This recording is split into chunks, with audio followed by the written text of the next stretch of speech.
Oh life shit. life for me has it has been a roller coaster ride of everything. That is for sure.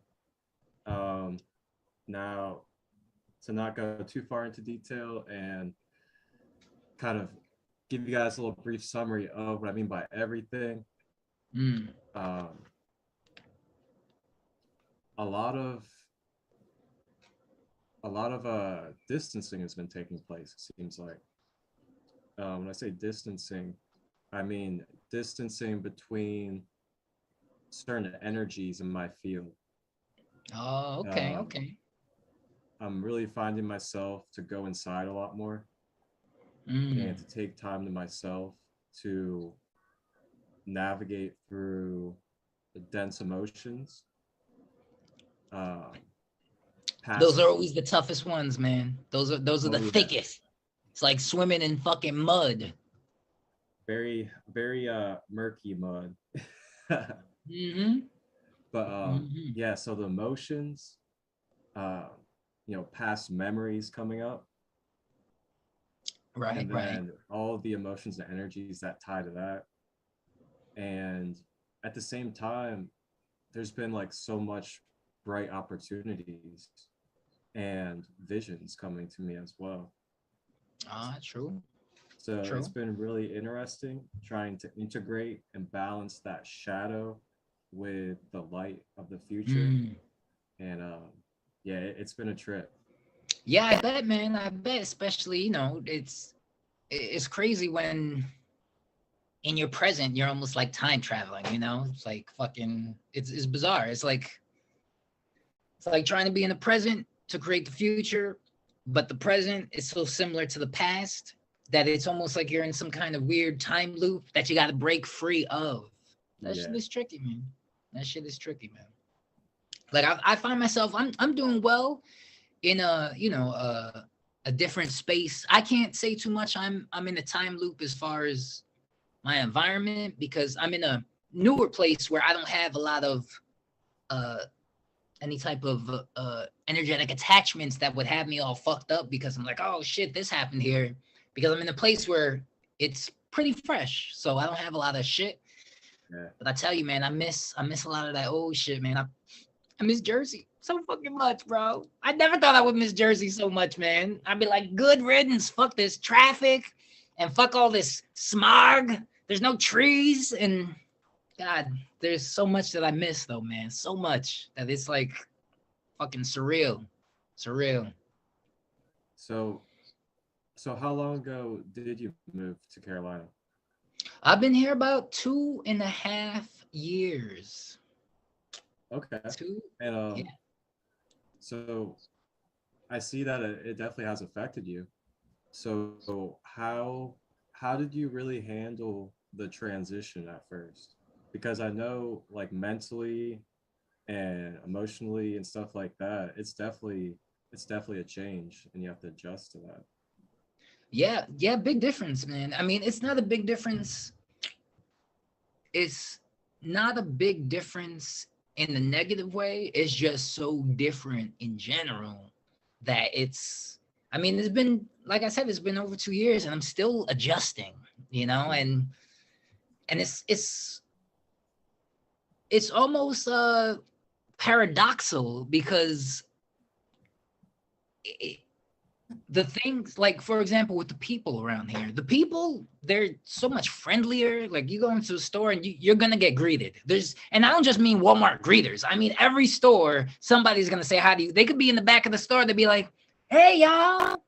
I'm like, oh shit, Yeah. hello. It's nice, it's friendly. So I appreciate the people, but at the same time, since it's the South, these people are different, man. The Southern hospitality is nice and enjoyable, but it's hard for me to really deeply connect with the folks around here because they're not my fucking people, man. So on surface, it's a beautiful thing, man, and I can appreciate it. But as far as any type of deep connection, it's hard. It's just hard to find those connections, And I can't really blame them. It's a whole different environment, got a whole different historical background. So it's Oh yeah. just Yeah, yeah. So See, it's just wild. and Yeah. see, I could personally relate to that too, as you know, from my most recent path is Hmm. that I just lived in South Carolina for the last year and a half. Yeah, And I yeah. noticed a lot of those differences as well when I moved down south was definitely the culture shock from like Oh yeah. mentality. I will say southern hospitality definitely is a real thing and it's really awesome. Like people Yeah. down there are very kind. They Oh yeah. always like when they see you coming across the walkway, they'll always stop their car every time to make sure you can walk. Oh yeah. Like stuff like that, the little things that like show that they will take that step back for a moment to allow you to Hmm. have, you know, whichever Yo, you to add whatever you to want that, to do. no lie, no exaggeration. For the time that I've been here, I've literally, not joking with you, bro. I've only heard people honk their horns like twice at most, bro. At Yeah. most. Like people are patient. You gotta be sleeping at the fucking behind the wheel at the green light before someone honks. It's like there's it's just more chill, man, which is one of the things I appreciate about it too. Yeah, I was gonna say the pace is a lot slower down there. It's more kind of your own pace. You get to build the pace rather than uh, have to fit into the workflow. Right, right. Um, but I will say it's almost kind of like down there. It's less resourceful, so to say. Yeah, It's I think that's a good way to put it. it's almost as if jobs are more scarce, the pace is more scarce. There's not as much opportunity when it comes to finances down there. Right, Um, right. Big facts, man. Big facts. but It's funny when I was in Jersey and I was talking to when I was doing murals and shit, this lady who worked for the city, she was like, "Oh, I got family in North Carolina." I told her when I was considering it, and she was like, "Oh, you just gotta, you gotta move smart down there because the job market is seasonal." And I'm like, "What the fuck does that mean? Like jobs just shut down in the winter?" And like a lot of it is outdoorsy shit, and a lot of it is with just being so much naturey and trees. A lot of it is kind of partial of the year. So I really did luck out by finding a spot where it's.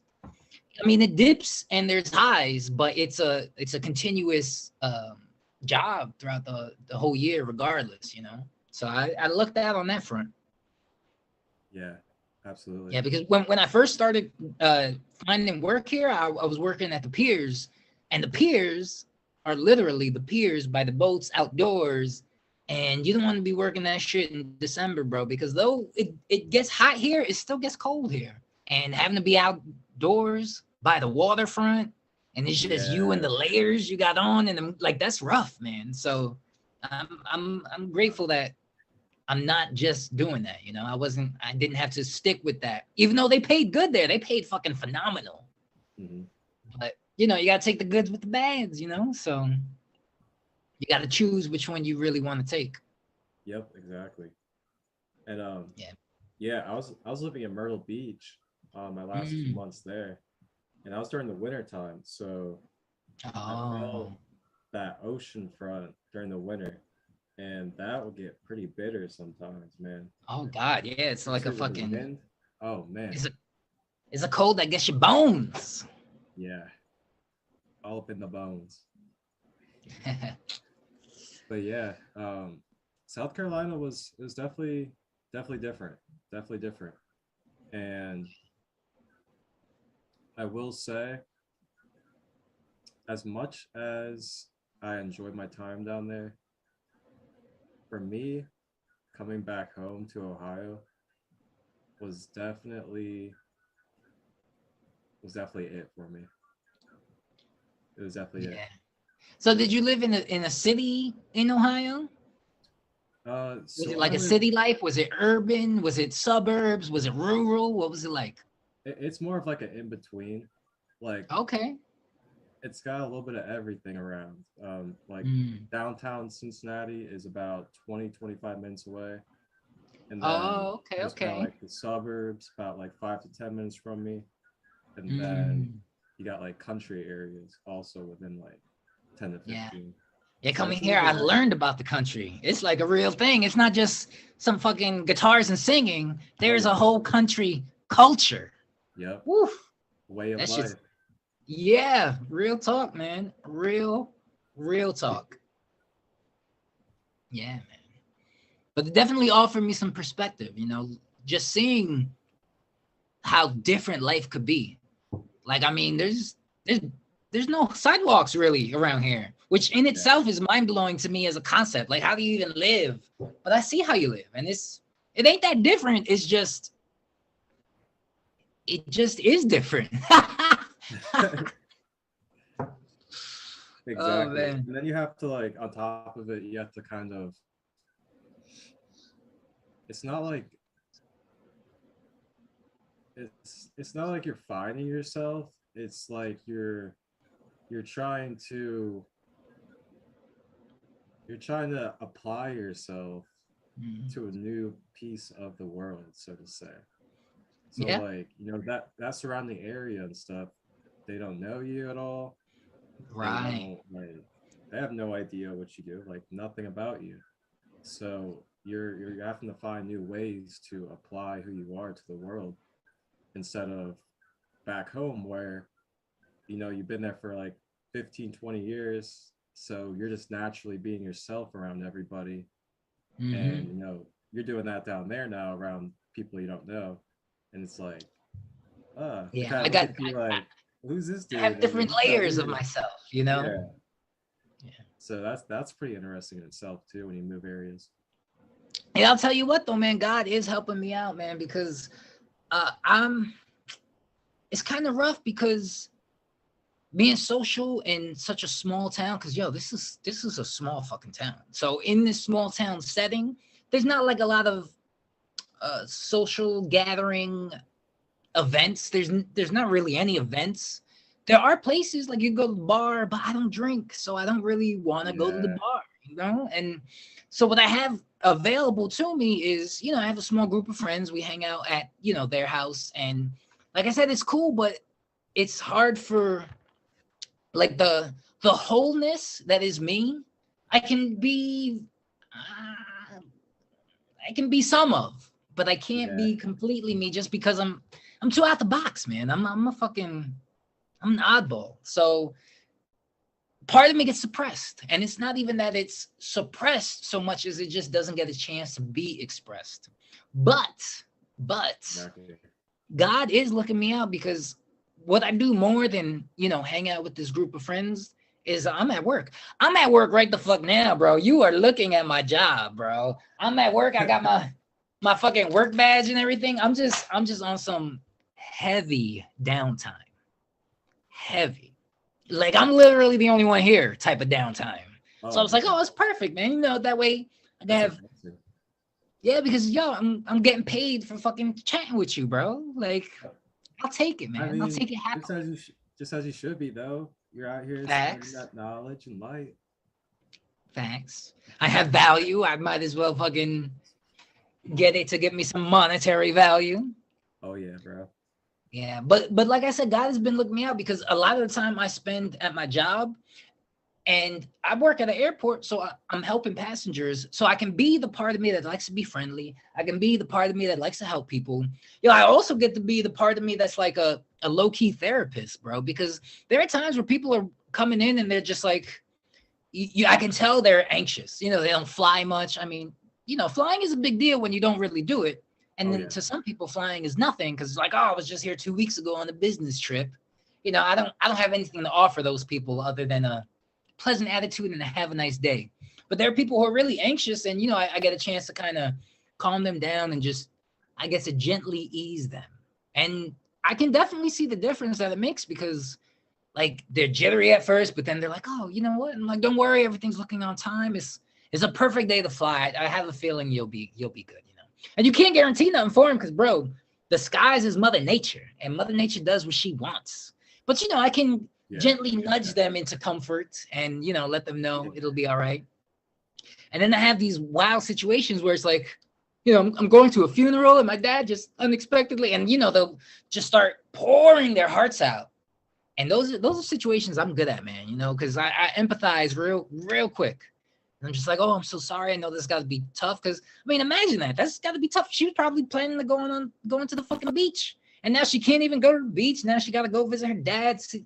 Just it's rough, man. It's rough. Yeah. So yeah. And then there's people going to weddings. So it's all types of shit where I can kind of, you know, I can engage people who, you know, maybe they just need someone to share their excitement with, or maybe they need someone to, you know, a quick little shoulder the grief with. So, you know, I get to be those parts of me here, which I enjoy. But, you know, the deeper part of me, I don't get to be much, you know, like people here, they're always watching the fucking news and sports. Sports is real big around here, bro. Real big. And yo, you gotta hear me when these people are talking about the fucking game going on. Yo, I have such little to offer that we talking about, like, yo, fucking Stephen Curry's there. Bro, dead ass, this is what I said. I was like, Curry? Nah, Curry's too spicy for me. Bro, like, I don't got nothing to say about nothing. I just make, like, fucking dad jokes, bro. That's all I got. That's all I got. So, you know, like I said, I get to be parts of me, but then other parts I don't really get to be. But God has been looking me out, because one of my coworkers who've been here more recently, like maybe 5 or 6 months, you know, this cat is from fucking Brooklyn, bro. He is a piece of up north that resonates with my whole fucking existence, bro. He's into the hip hop, like he's into not even the radio shit, man. He's into the other shit. Like I get to hear with my ears people say dead ass and facts and all of this shit that I haven't heard in so long, bro. I can see it on the gram and type it, and I can say it in my head, and I can say it to my girl when we're talking, and I can say it to myself, but I don't have any engagement. But I get it now, man, because fucking Akil's the real deal, man. He comes through, he's talking all this shit, man, and he's like he's that city part that I don't get around here. And it's like fucking, it's amazing, man. It really is. Like, I tell him all the time, like, yo, bro, you feel like home, man. Thank you, bro. Thank you for just fucking being. Because, you know, I was missing getting part of that socially. And, you know, like I said, God looks me out, man, because just when you feel like you're getting a little bit too lonely, he'll remind you a little bit of some home shit, you know? Yep. Yeah, so I'm grateful for that. That's so funny. Yeah. Yeah, man. So what's this project that you've been working on? You've been working on EFTs, right? I've been working on some NFTs, man. That's been my newest avenue of shit. And so far so good, but I feel like, because it's like a market, bro. Like, there are people who are fucking into this shit. I'm talking about hardcore, and they'll trade NFTs very similar to like stocks and shit, where it's like, you know, at one moment this shit's real hot and they'll fucking go to it, buy it, and then they'll sell it and they'll make all this money. So it's very, and it is based in crypto. And, you know, crypto and stock and this shit is kind of like the same, it's got the same energy, you know? It's like, you know, depending on what's hot at the moment, it could go up and down. So I see all this shit, and I'm telling you, bro, what really, really got me to be like, bro, get into this shit is, you know, fucking scrolling the gram, and I saw a post, and it was like, look at this picture of an ape that Eminem bought for $500,000. And I was like, what the fuck are you talking about, though? And I clicked on it, and you know how Eminem wears those style of hats? Well, the picture had the same style of hat, and I bet you Em was like, oh shit, that reminds me of me, and he copped it. And you know, money is $500,000 shit to people like Eminem, I imagine, because if you spending that much on a fucking JPEG, then you got it to spare, you know. So I'm digging deeper into it, and mad people are making a lot of money, and it's really a big thing, and it's just digital artwork. And I do digital artwork all the time. So I said, well, let me try and see how I could fit in this space too. So I've been fucking around, and I released my first collection, because what I wanted to do is NFTs have this weirdly unique quality where it can be just a JPEG, or it can be more than that. And it can come with shit. Like, for example, you know, I know this one guy who's really big. He's like a crypto coach, and he teaches folks, you know, how to invest and things like that. So he's gotten into NFTs, and he's been helping me out too, man. Shout out to my boy Adam. And he was telling me, he was like, listen, I got this one, and they're like different series and different collections. And he's got a couple of pieces in one collection. And now all the holders of this collection, I think it's something with pit bulls, like mad pit bulls or some shit. And they're all different drawings of pit bulls. And they're all different. Some got fucking hats, some are like smiling, some are growling, all types of variation of these pit bulls. And like a couple weeks ago, in the group of these pit bulls, they were like, anyone who owns a pit bull has access to this fucking party we're throwing in LA. Everyone come with their pit bulls. And of course, not literally, but like buying that NFC now grants you access to some fucking wild ass party, man.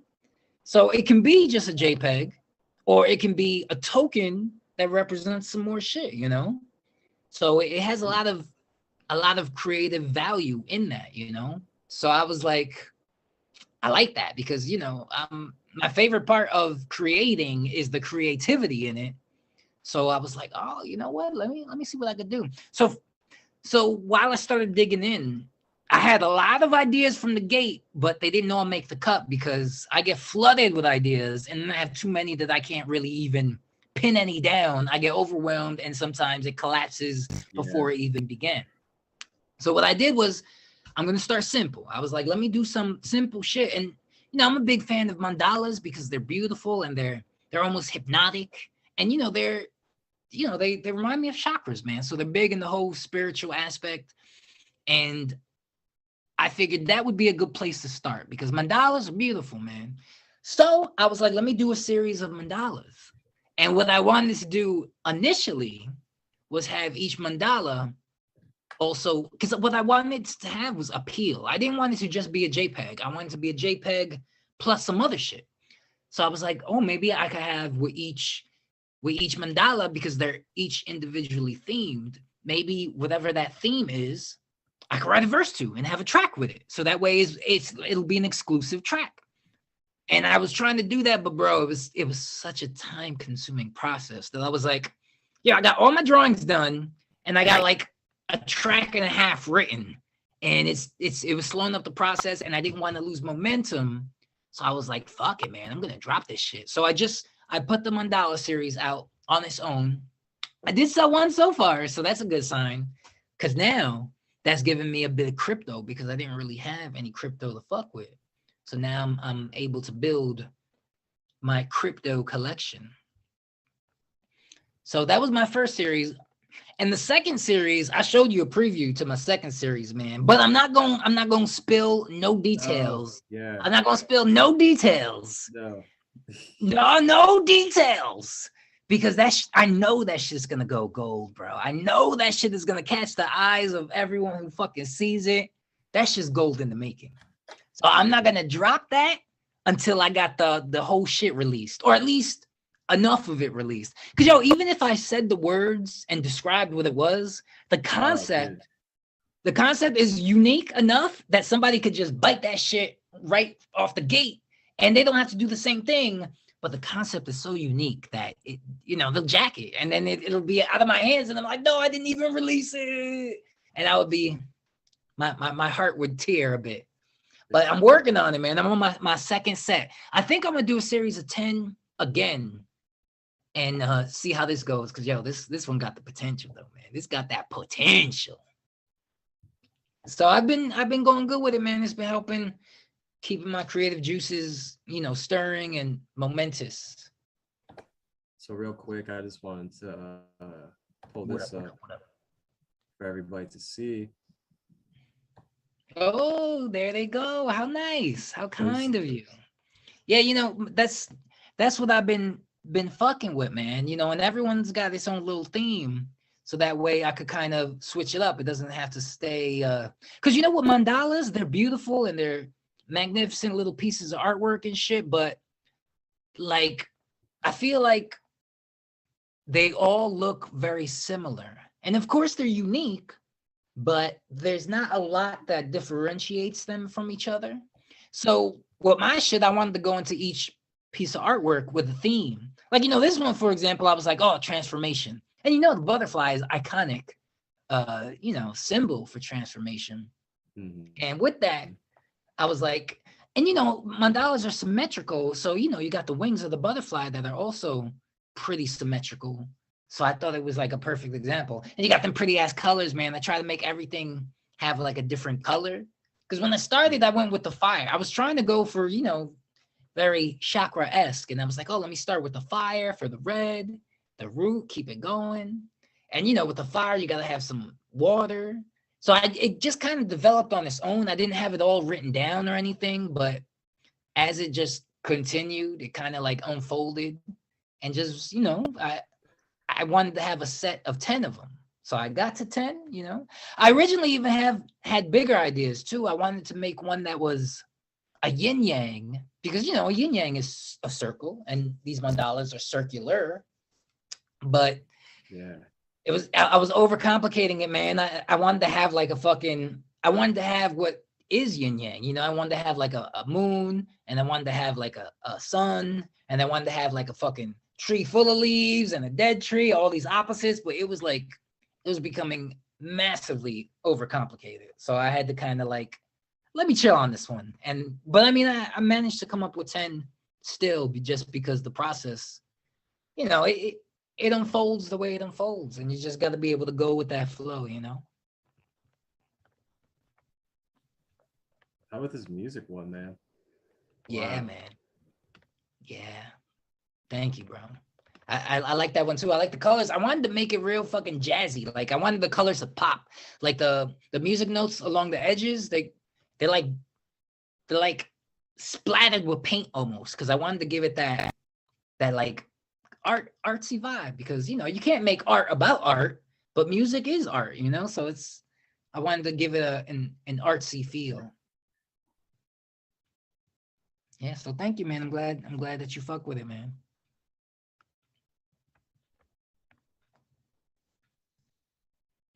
So tell me, what have you been doing as far as a creative outlet? Because I feel like creative outlets are very important, man. They help us to get in touch with, that spirit side, man. We are humans, but we're also spirits too, man. So Yeah. you got to get in touch with that. So Artsy side for me. Yeah, tell me.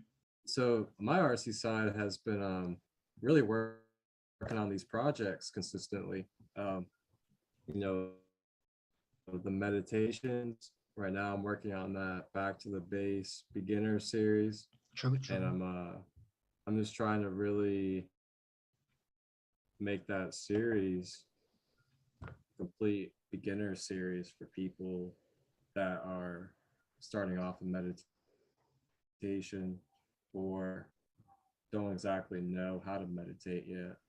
Right, So right. I'm working on that, and then every Wednesday I'm gonna start talking about crystals, gemstones, and I'm gonna talk about different properties of different stones, and then how you can use them in your life.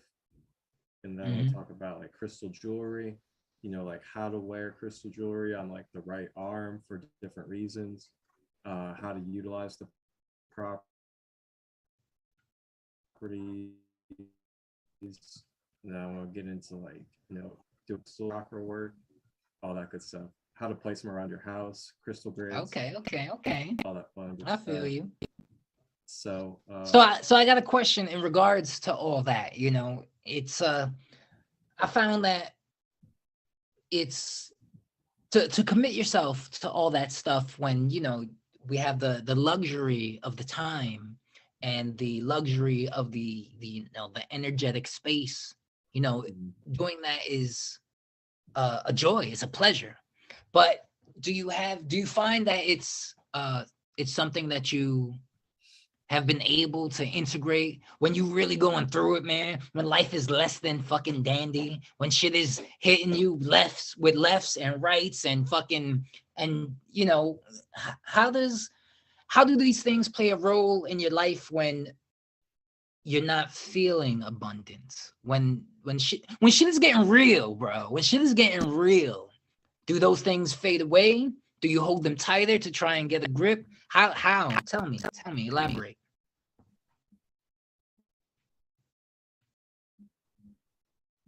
Okay. Yeah, so for example, say I'm triggered to where my mind's pretty much going everywhere and like fixating on something. Yeah.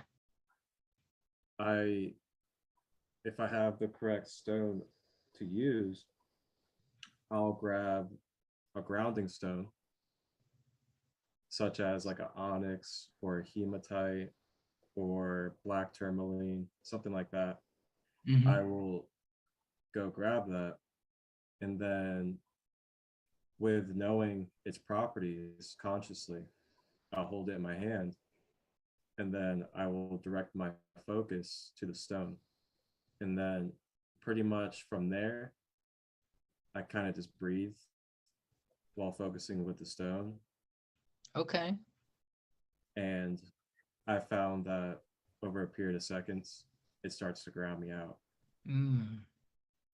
That's good. So have you been able to direct yourself to do this, or did you have someone around you that would kind of snap you out of it and be like, yo, fucking grab a stone? Or would you be in the middle of something and then someone say, yo, grab a stone, and they're like, fuck you and your stones, I'm fucking pissed off, a stone ain't gonna do shit for me, don't you see I'm fucking struggling, fuck your stones? Well, give me, you know, how does that play out? Is it yourself returning you to yourself, or is it an outside source? What is it? For me, it's usually just myself. Okay. Yeah. Okay. See, it's hard for me to really speak for anybody else. I'm just like, I've been doing these practices and stuff for a good while now, that it's almost like really sub-programmed in me. So it's kind of like my first things is to think about these things now. Oh, good.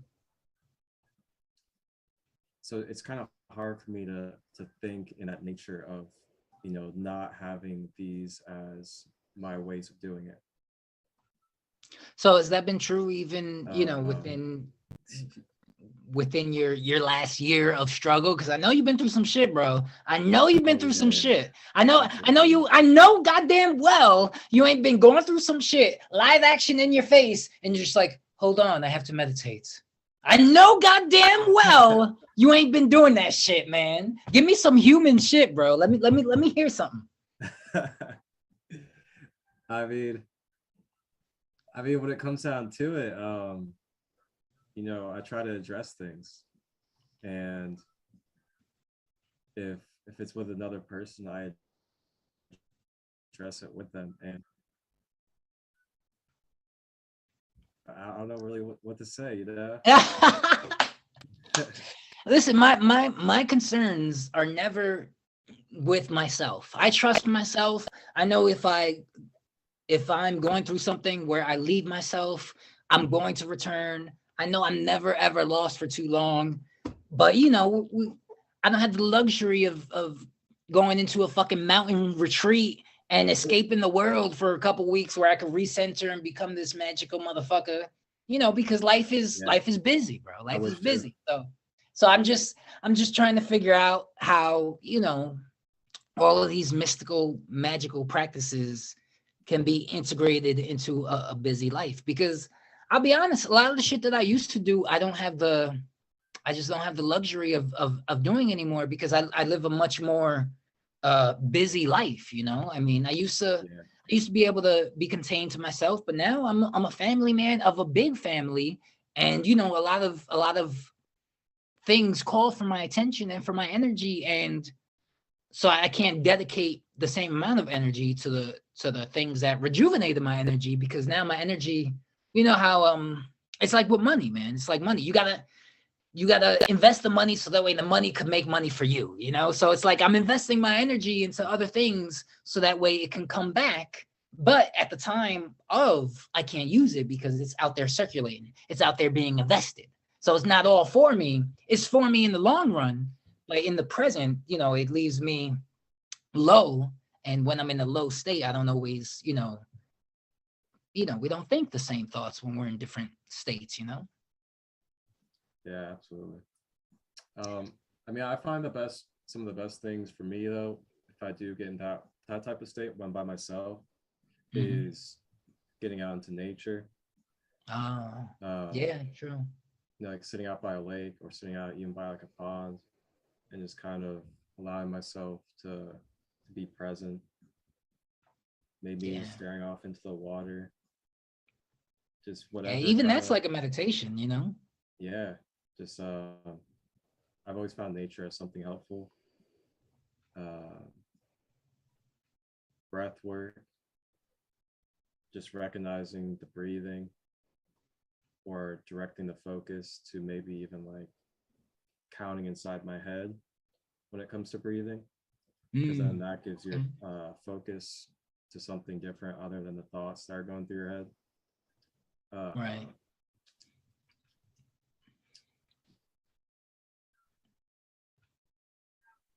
yeah. What this kind of ties into the part, because originally, I was saying, yo, let's talk about the three F's, and this ties into the freedom part of it, because these things, they free our minds, Ooh, right? the Because F's. yeah, because I wrote them down, man. I wrote them down, so just to elaborate for those who are watching and listening, when we spoke about this, I said, let's talk about the three F's, right? So I said fear, faults, because we ain't perfect, man. We all got faults. And freedoms. And of course, I mean freedoms like the fucking Constitution or Bill of Rights, all those institutionalized lies. I'm talking about what makes us feel free. So I Yeah. feel like, the things that we're tapping into right now, they fit in that category. Mm. So are there any other things that make you feel free? Because I wrote meditation as one of the things, and breathing, because I'll tell you what, man, focusing on my breath frees me up from everything else except for breathing. And when you're breathing, you're right there, right now.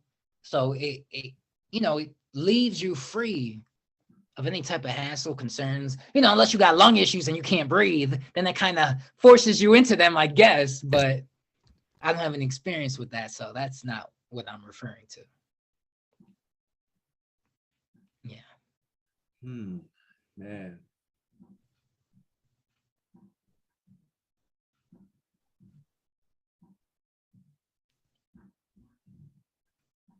Writing. Tough one, huh? Writing. Ooh, another thing that I wrote. Yes, yes. I had a feeling we'd have very similar escapes. Yeah, When's the writing. last time? When's the last time that you wrote something, man? Ooh, last time I wrote. Now, are we saying like music wise or just writing in general? Either one? Actually, both. Tell me both. Okay, okay. So, well, it's kind of interesting. I haven't really wrote a song in a good while, probably a couple of Mm, years, because I've been freestyling. nice, nice. I've been pulling it all out the mental lately, and it's kind of interesting. I find these moments where I don't really write too much. Instead, it's all like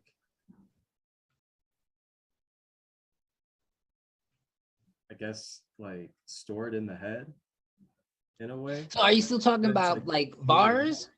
Are you talking about bars, or are you talking about writing in another sense? A little bit of both of everything. It's like the music, and even when I'm working on like these introductions for episodes and stuff. Oh, so you write Like because I was gonna ask, what writings are you talking about exactly? So is that what you mean? Like yeah, writing? like the introductions for the podcast and stuff like that. Okay. I'm finding myself like not even really having to write stuff down anymore. And I don't know Okay. if it's because I'm like just mentally getting so used to my projects and stuff. Right. Yeah. With practice comes progress, man. So I guess you probably developed a bit past that stage. do you still write a lot of your songs and tracks?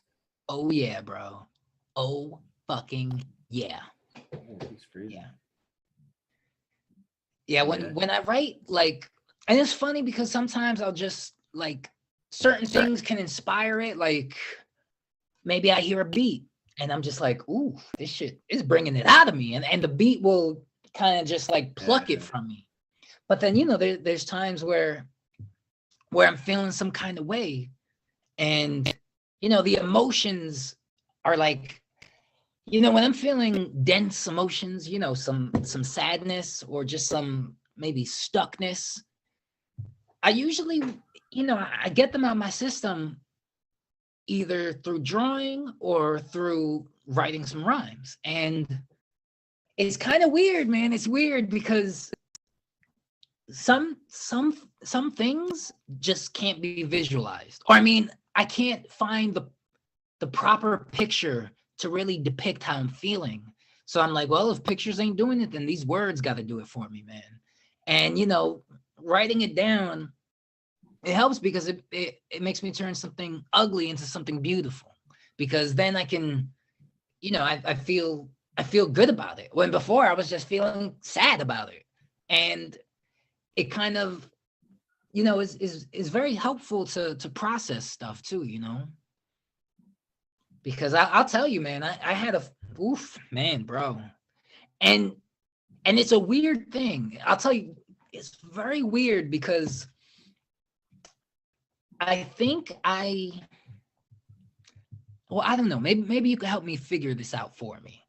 But with music, when I'm writing lyrics and it's really like coming from the heart, it's real personal, man. It's like what I'm going through at that moment. Like I'll tell you, I had like maybe like a few months back, man. I had this fucking nightmare, bro, that like it haunted me. Like when I woke up, it was just like it was so ingrained in my brain, and it was it was like painful, and it was like a hurtful dream. It fucked me up, man. It really fucked me up, and it was just in me, and I was just like, yo, I gotta get this out, man. So I wanted to write some rhymes about what I wanted to basically rhyme the dream, explain the dream that happened, and I did it, and yo, I just went on YouTube and I was like, free sad beat, and yo, the first shit that came up hit me in my heart, and I was like, this is the one right here, man. And I just wrote to it, and I wrote the dream out, and even the way the dream ended, like I was like sobbing in the dream, and the sound of me sobbing is what woke me up. Like I woke up making like a fucking like a cry sound, bro. Like I woke up feeling like I immediately was fucked up the moment I woke up, and I was just like, yo, bro. And I hate that I'm getting like a series of nightmares, bro, and it's just like it's haunting. But so with this one, in order to try to do something about it, or at least help me feel better about it, like I wrote it, and I'm grateful enough that I found an app that I could just record shit with.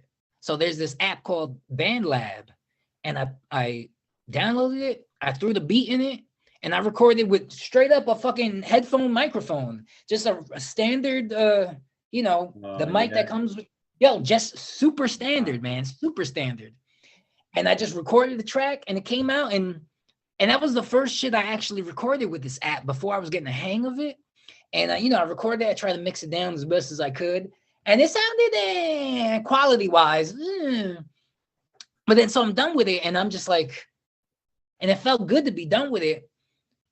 But my standard reaction my standard process when I'm done with a song is I want to share that bitch, man, because I'm now I feel good about it, but I'm like, yo, this is such a sad fucking song. I don't want to share this at all because people can be like, yo, bro, you okay, man? Is everything all right? They're gonna hit me with that therapist shoulder, like, bro, you okay, man?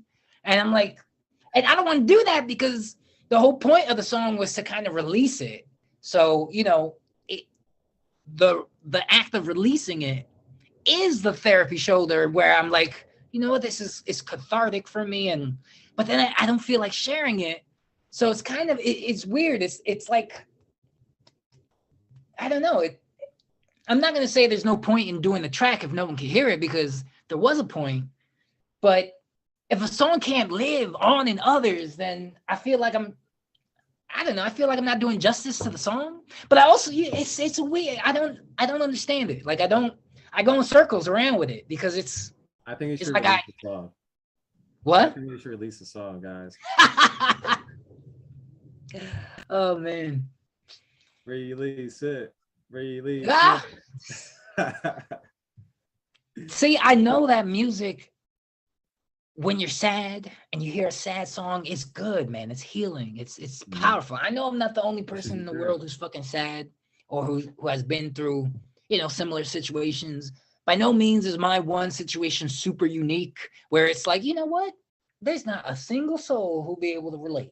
Because, it's not that surreal. It's just painful because, I feel a lot, man. So I'm not the type to, a lot of people dismiss their feelings, or a lot of people will justify it away and be like, yeah, bro, in a couple of years, it'll probably be different. Don't worry about it. And it's like, I'm not worried about it. I'm just fucking sad it's happening. I'm just sad that it's going on, man. Can I be fucking sad? Can I get these fucking nightmares? They're like, yeah, you sad, nigga. You real sad. And I'm just like, fuck, man. It's a weird thing, man. It's just a weird thing. But I do feel like writing is a form of freedom, because it's how I was trying to be free of, the dream that was kind of haunting me. And afterwards I felt really good, man. I felt really good. And then I felt that weird, awkward, do I release it? Do I not release it? Maybe I could just share with a couple of close people. What do I do? So even though it was healing, it kind of resulted me back in a weird situation where I didn't feel as good about it, because now I didn't know what to do with it. And I felt like that was another thing to tackle. And I'm just like, well, it's like I gave myself a problem. It's like I turned my problem to another problem to give me shortly afterwards. Yeah. So. Wow. But I do find writing is one of the forms of freedom that I really do embrace, because I need to do that shit, man. Even when, because I haven't really, the last time that I wrote rhymes to record as a song, with the exception of like this last year, was probably like a decade ago, because I haven't recorded songs. I haven't really done music. So I hadn't written anything with the intention of putting it on a beat and recording and releasing. I haven't been a rapper, bro. I have not been a rapper in a long time.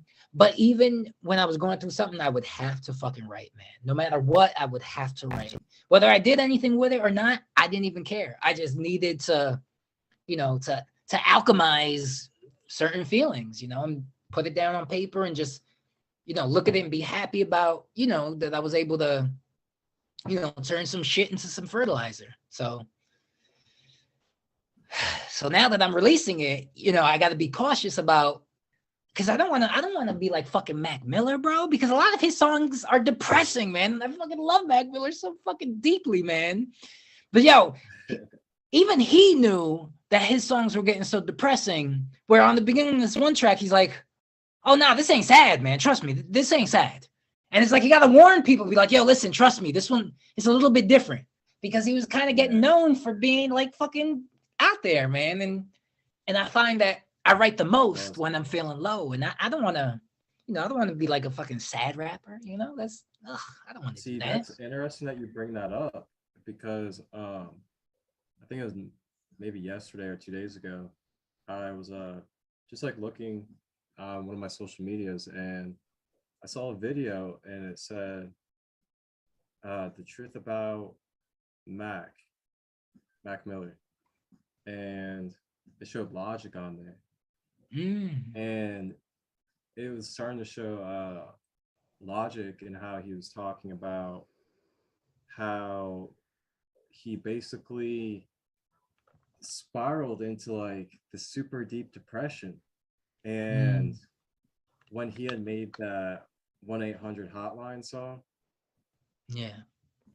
that song, like, it almost didn't help him in a way because of like Oh, how oh, much he was talking about it and how much it was talked about and like how much he had to think about that type of like energy and emotional state and stuff like that.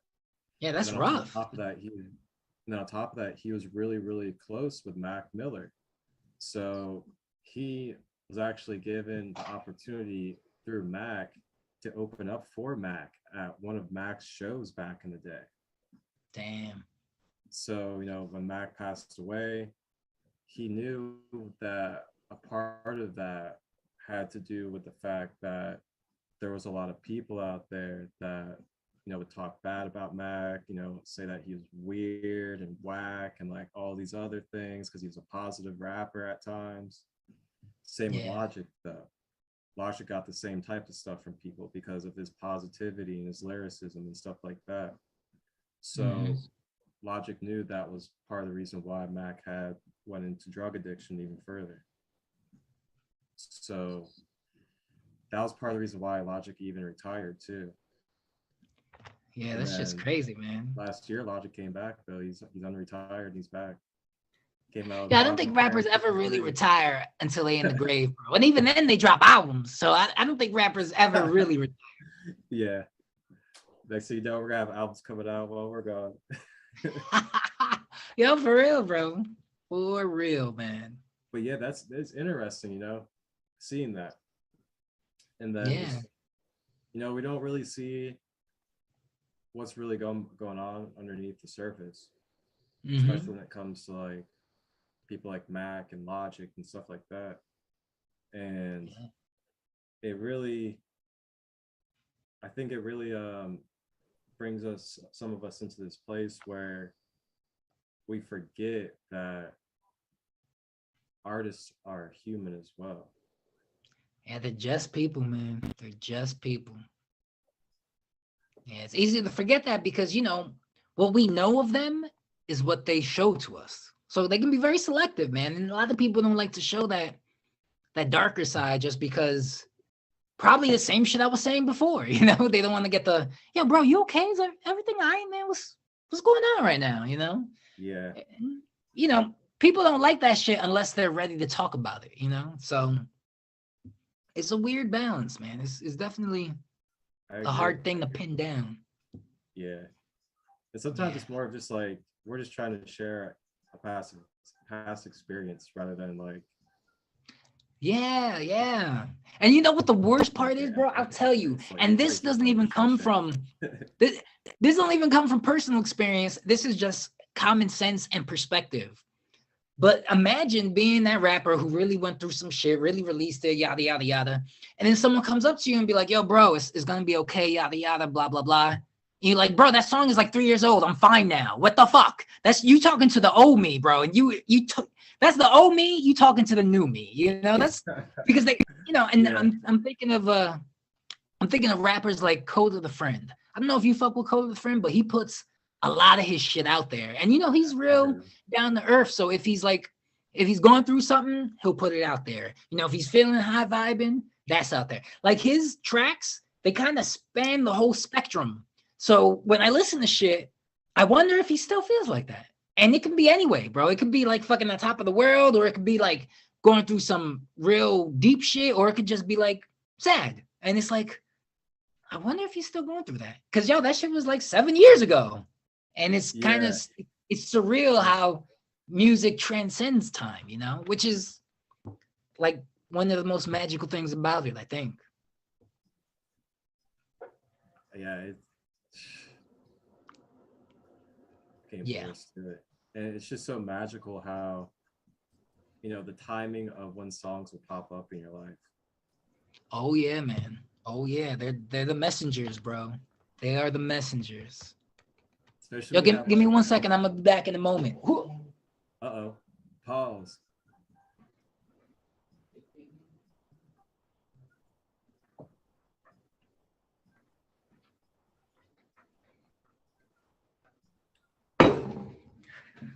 Boom.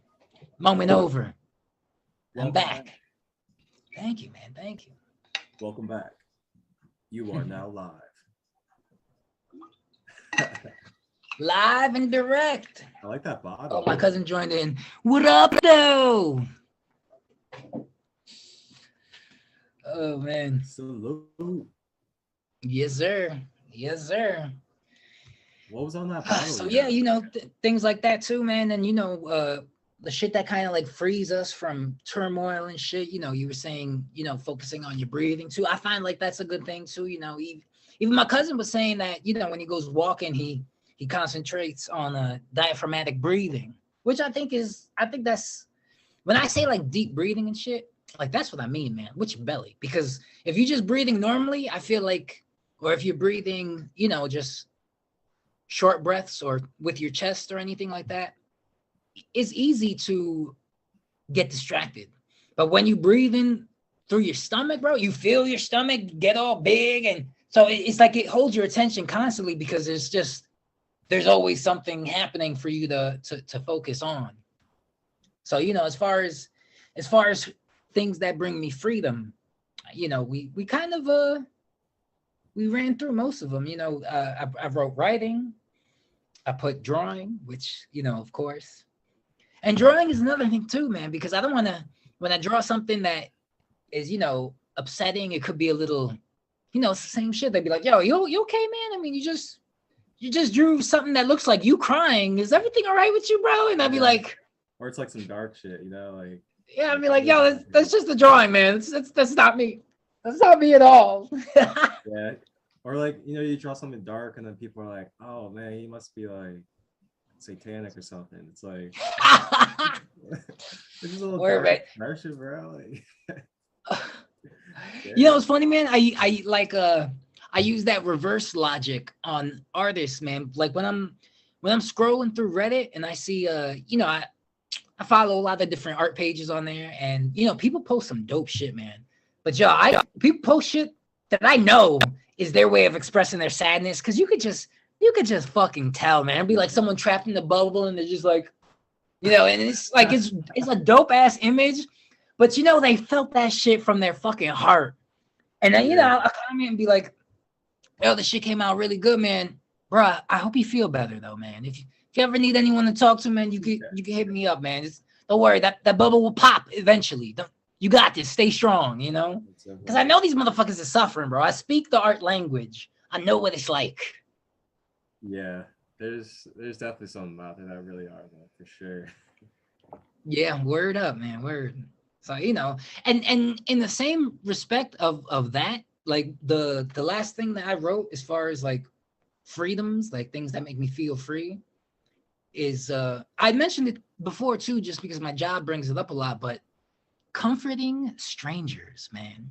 And I mean strangers specifically because it's like it's like a magical moment. It's almost like you were meant to cross paths with this person and you'll probably never see them again, but you guys share this weird little, you know, it's almost like an intimate moment of like casual conversation that it comes and it goes, and it's just like you may have really like altered their whole day. And it's, you know, it's very freeing to me because like I said, man, if I'm going through something, I wish somebody would just come up to me and be like, yo, bro, that's a fucking dope ass shirt, man. And I'd be like, what? Oh, you know, thanks. You know, I saw it because it made me think of my mom, and you know, it's fucking, she's amazing. Be like, yeah, my mom's, yeah. And it's just this weird random connection. And it's just like, it feels like a brush with God, man. Because just the timing and the level of comfort that things like that bring. And it's just like, you know, this shit like that is nice, man. I feel like that frees me up too, because there's something different about comforting a stranger versus trying to comfort the people that you know. And I'm not sure what that is. And I don't think the intention is any different, but I don't know, with certain people, like, you know, they're going through something and, you know, you try and be like, oh, you know what, it's going to be okay, blah, blah, blah. But I think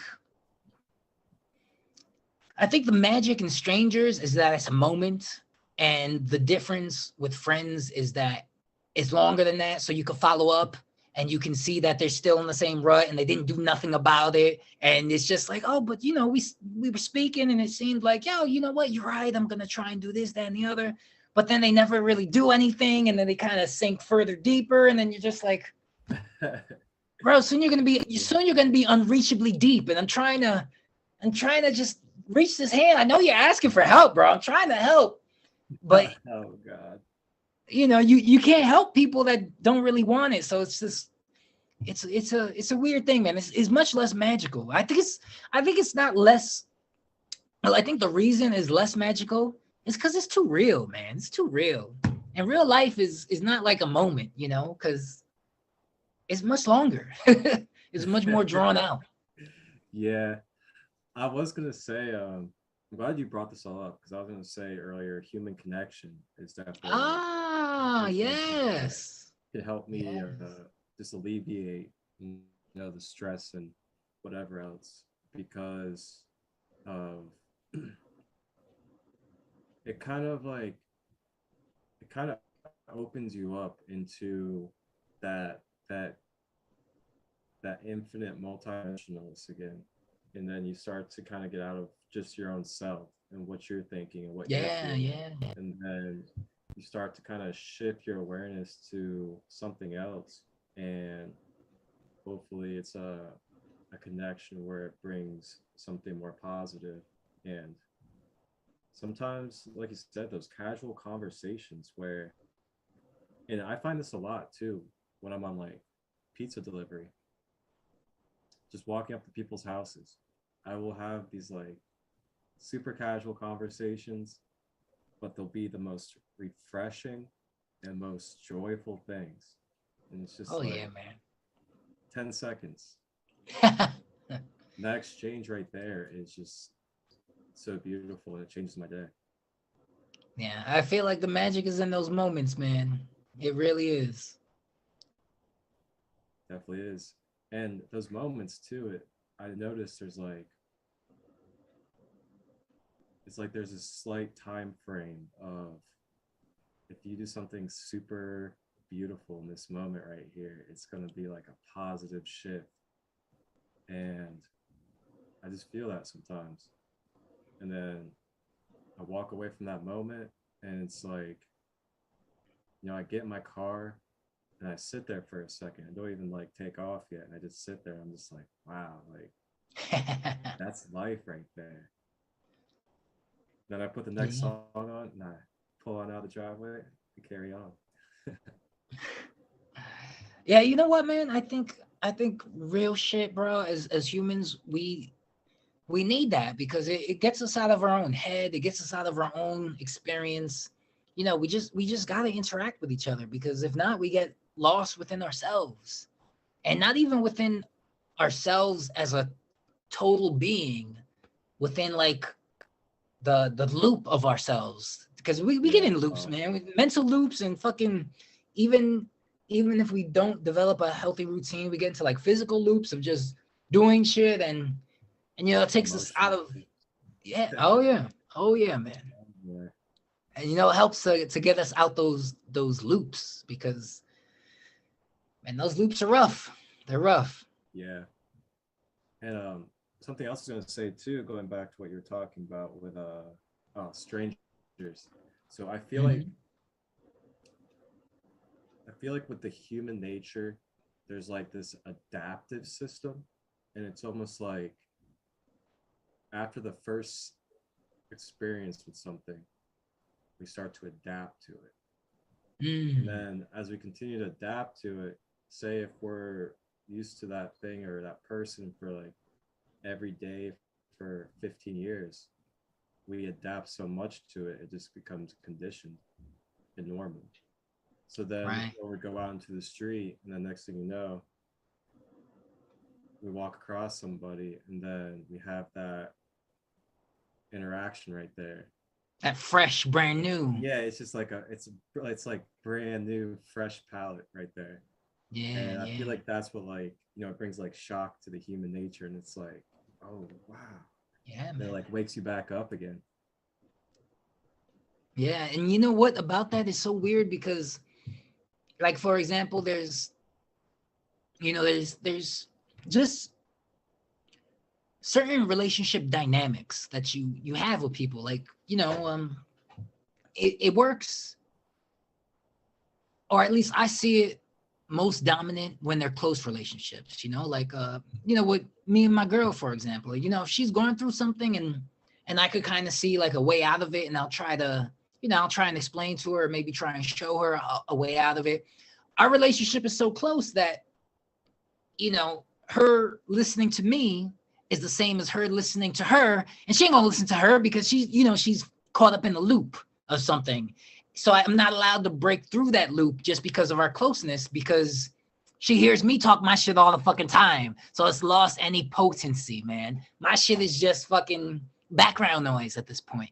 While at the airport, if it's a stranger, it may be like it's very potent still because they haven't heard it on repeat, Or even with there've been times with my mom where she'll be going through something, and I'll try and give her some perspective or maybe words of wisdom or whatever. And if I push too hard, she'll hit me with that. Like, I can see her be triggered and she'll say something like, well, you're my son. You think you're teaching me? And it's just because the dynamic of the relationship. And once it hits it almost like it hits a wall. And it's just like, oh God, I was so close. We almost broke some ground. Yeah. But it's almost like I pushed too hard, and it triggered her into like a reflex where it's just like, I'm the parent here. Don't tell me. And it's just like, oh, but I didn't mean it badly. I wasn't trying to do that. But because of the dynamic of the relationship, I feel like that plays a very heavy role, man. Like your value, is determined by your dynamic sometimes, Mm-hmm. Wow. Yeah. Well, if we have expressed all of our freedoms out of the 3 Fs, what I just said kind of ties into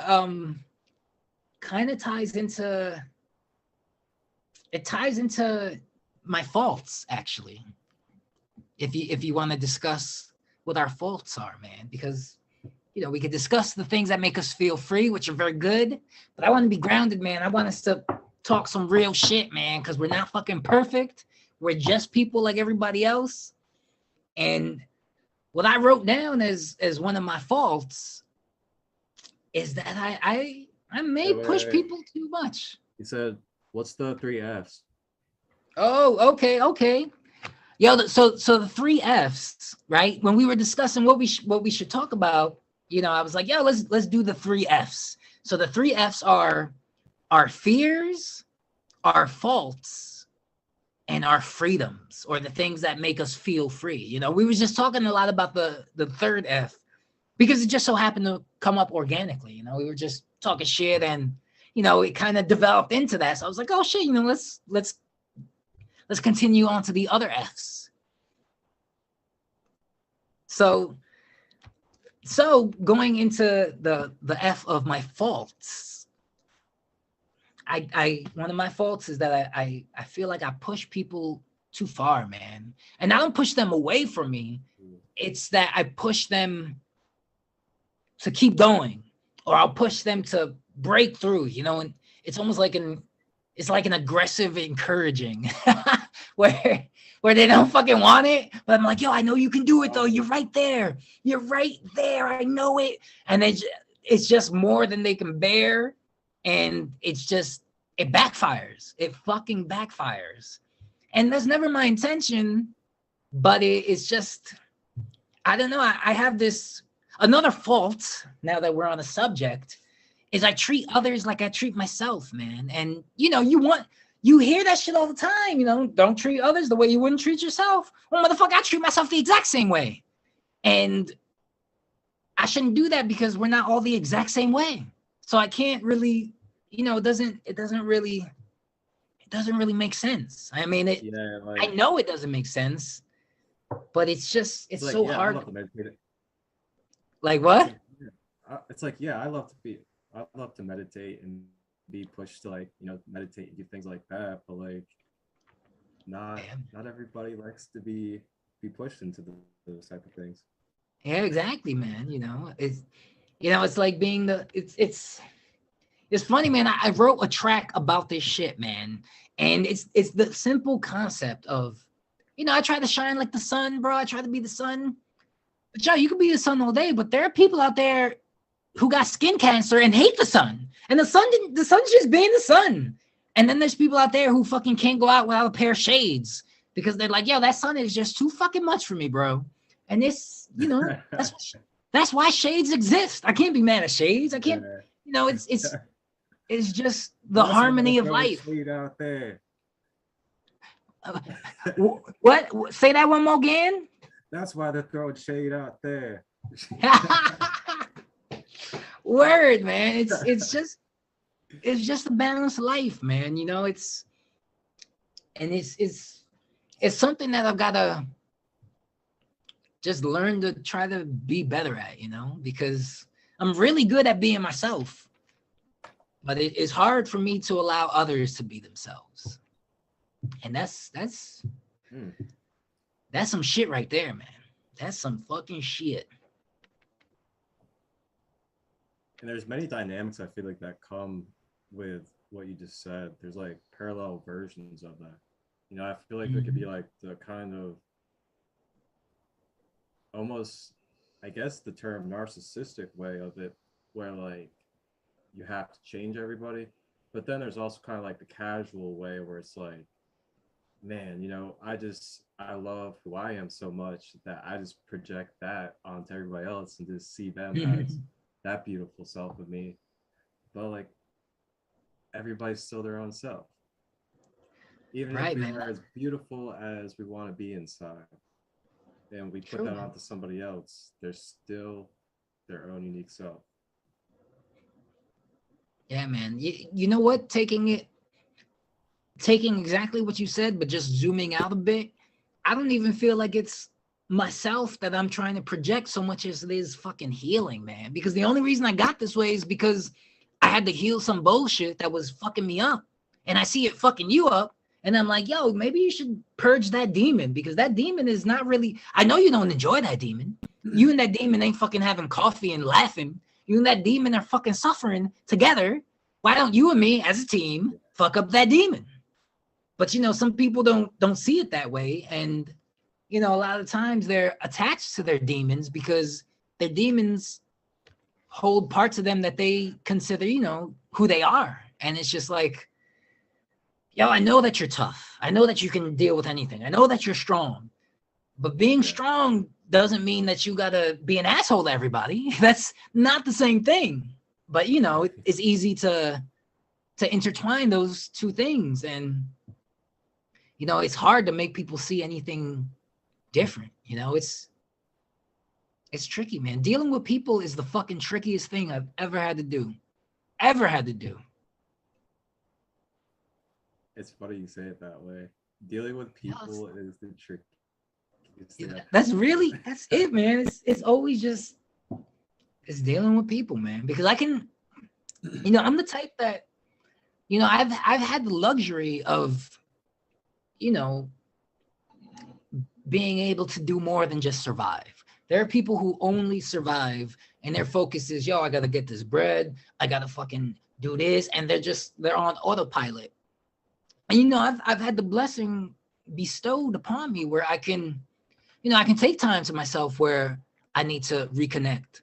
And I can take time to myself where I need to, be reflective on why I am the way that I am. And, not everybody has that time because time is money, man. And motherfuckers is investing their time into getting money and they're investing it into survival. And, I've had periods of my life where I was fortunate enough where I could focus on me, and not everybody can, man. Not everybody can. So, my perspective, it may not be shared by those who don't have that luxury. And I got to be okay with that, man. I got to understand that they're on their path.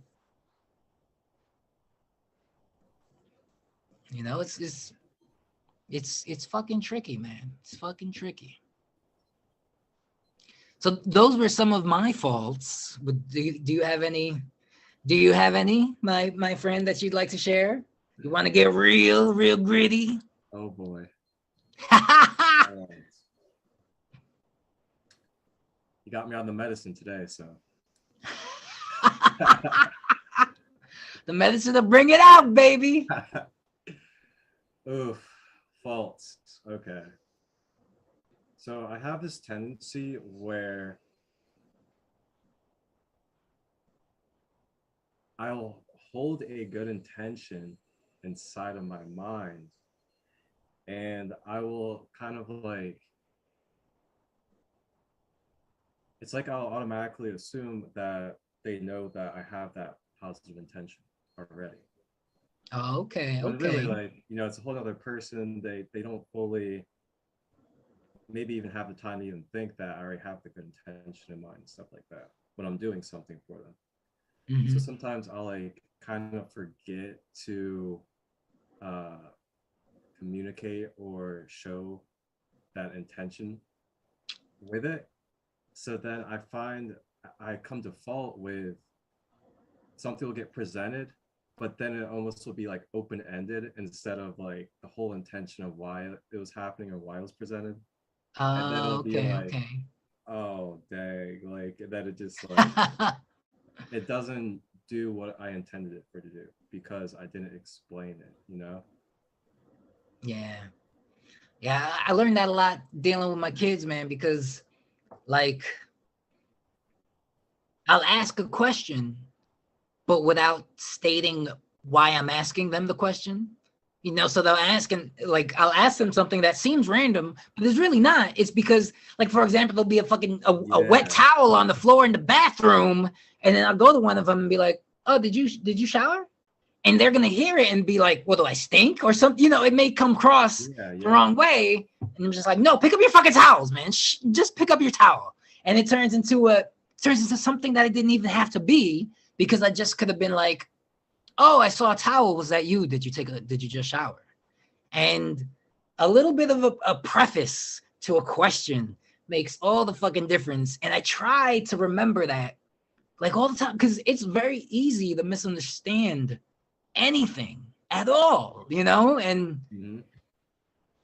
that's one of English's fucking problems. There's so many different ways to say the same thing that it can be taken a million different ways, when it's just like, so I kind of have to be a little bit more long-winded with short things, just for the sake of announcing my intentions, just so they're clear, instead of a little bit of up in the air.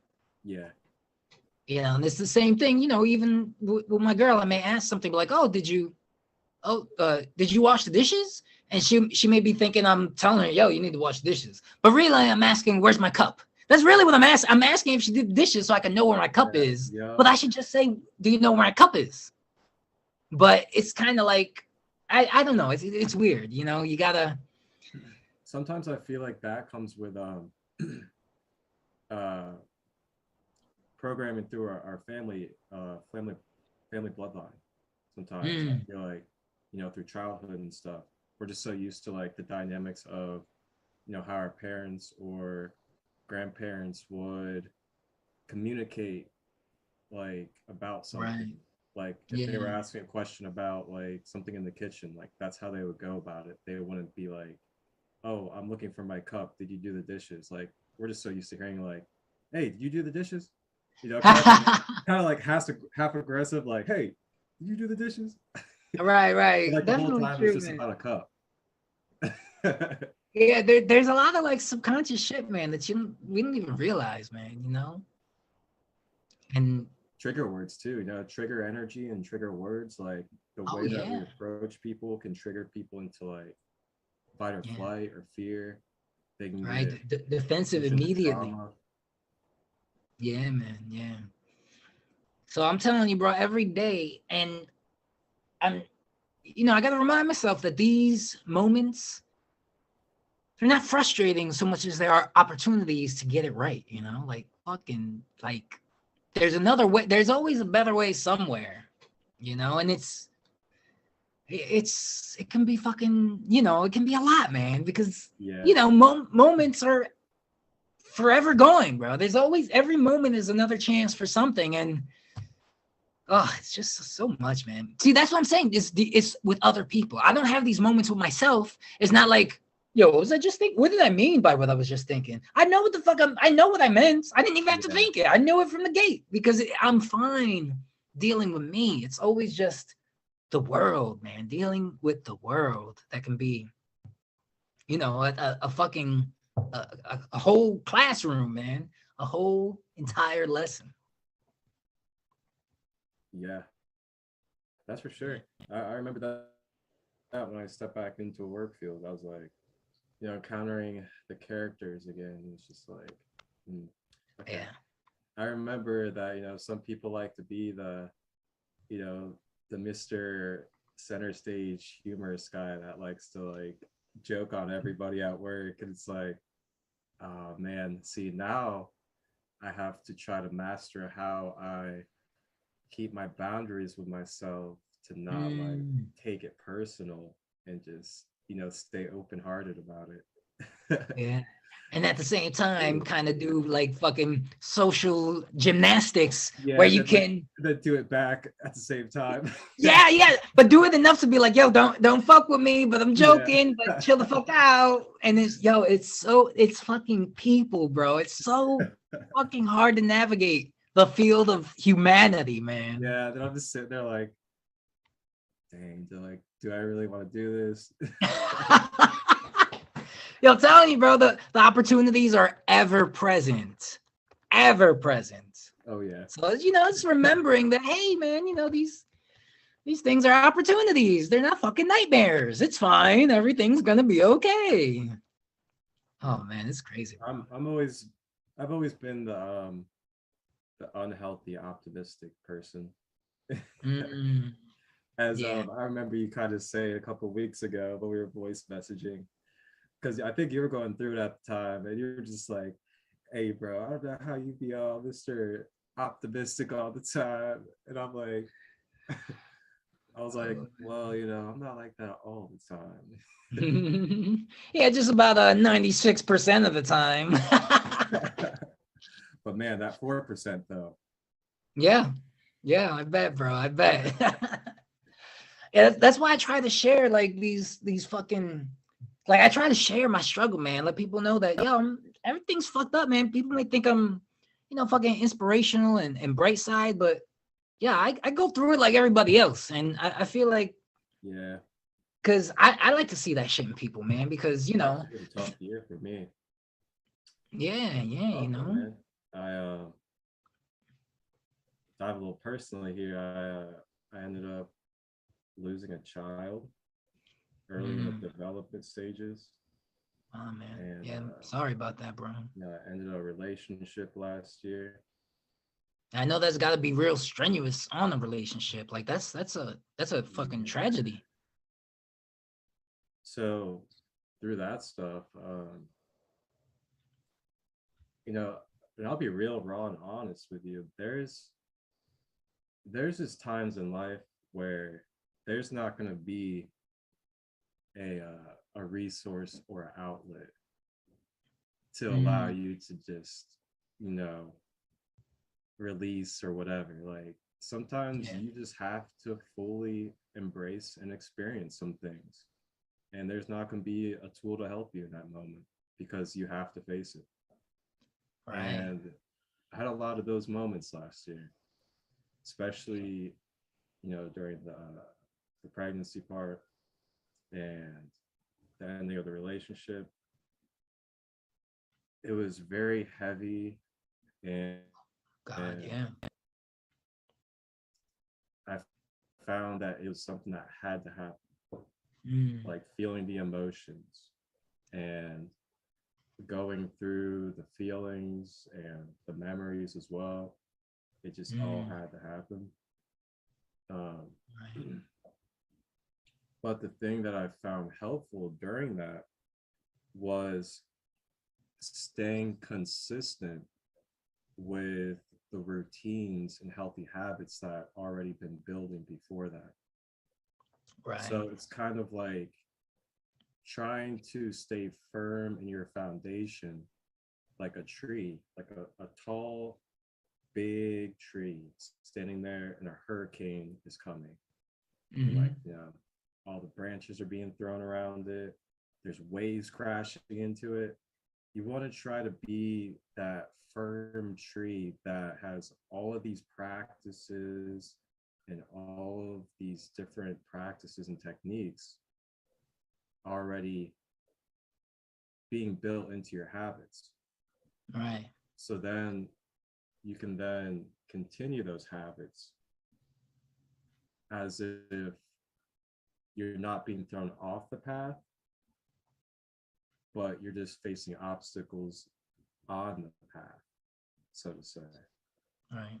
So you keep So when, doing your when you path. were when you were going through it, when you were in the thick of it, man, were you still able to meditate, and were you still able to, well, Yes. even So in being in all of it, not like, hey, situation, I'm gonna put you on pause to skedaddle, nope.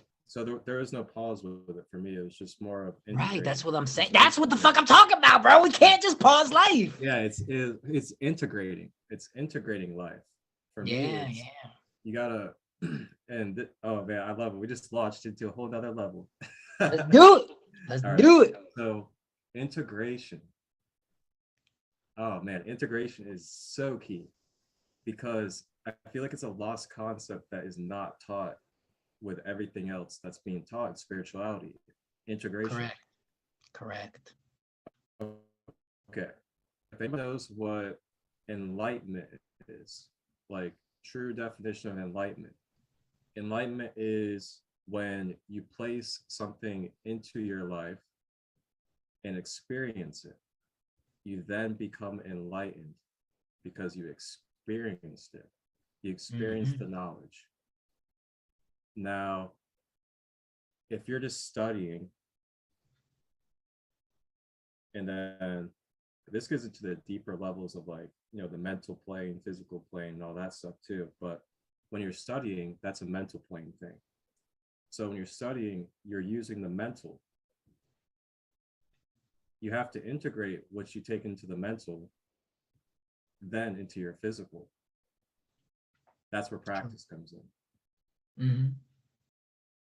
So in order for you to become enlightened, you have to take what you have studied, the knowledge, through the mind, and then transfer that into your physical life through experience and practice. And that's how you truly become enlightened, because you're being enlightened to the light of it. True, man. Integration is so key. This this bars right there, man. It's like, we can read all these books. I know people like this too. I know people that read books upon books upon books upon books, but they don't practice what they read in the books. They just talk about it. Yeah. So the lost connection there is that they haven't integrated what they've studied and researched into their life. Hmm. Rather, they're just staying stuck in the mental plane with all the knowledge, and they're just talking about it instead of actually aligning that into their life fully. Oh yeah, man. Oh yeah. I know more than a few cats who, they can speak all the right words, and they can, fucking quote the quotes, and they can, talk this and that, but aside from talking about it, they're not living it, and they're not doing it intentionally. And I may not have a glimpse into their entire life, but there's certain moments in life where you can get a glimpse into somebody's foundation of who they are by the way they act in certain situations, even sometimes by the way they react in, just how they are. And you can see that the way they're being is opposite of the shit they're saying.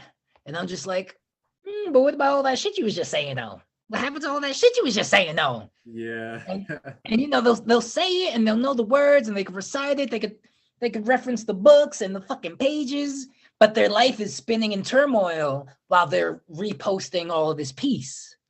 And Yeah. I try, and to me, man, I've used this example before, and it's like it's like somebody who reads about drawing. And they can tell you, they'd be like, oh, you have to use straight lines. And if you want to soften it, just take away from the pencil. But I don't want to talk about drawing with you. I want to draw with you. Can we draw together? And they're like, well, I can reference to you all the Picasso paintings and the years in which he died. And I'm like, I don't want to talk about art. I want to create art. I want you to take that pencil that you keep talking about and put it to the paper and let's live together drawing and That's let's how I do am. this. And they're like, yeah, well, it works best if you have a ruler to do straight lines. Bitch, stop They talking just about keep talking. drawing Yeah. and get on the paper. Please. I want to draw together. And people just they don't like to draw, bro. They just like talk, they like fucking talking about Van Gogh and all this other shit. And I'm just like, that's See, nice. I'm glad yeah, that we that's have how a I am. reference point.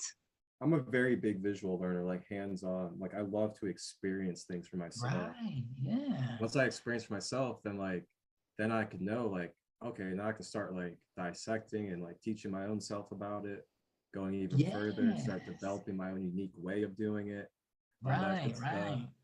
And I always find it as like a almost quicker too, quicker to be able to learn that way because Yeah. you're Yeah. not, Same. studying a text or just looking at a picture and then having to, you know, fully translate and like all the other stuff. It's like when it's live Yeah. and living like that, you're in that moment, you're just flowing and you feel everything.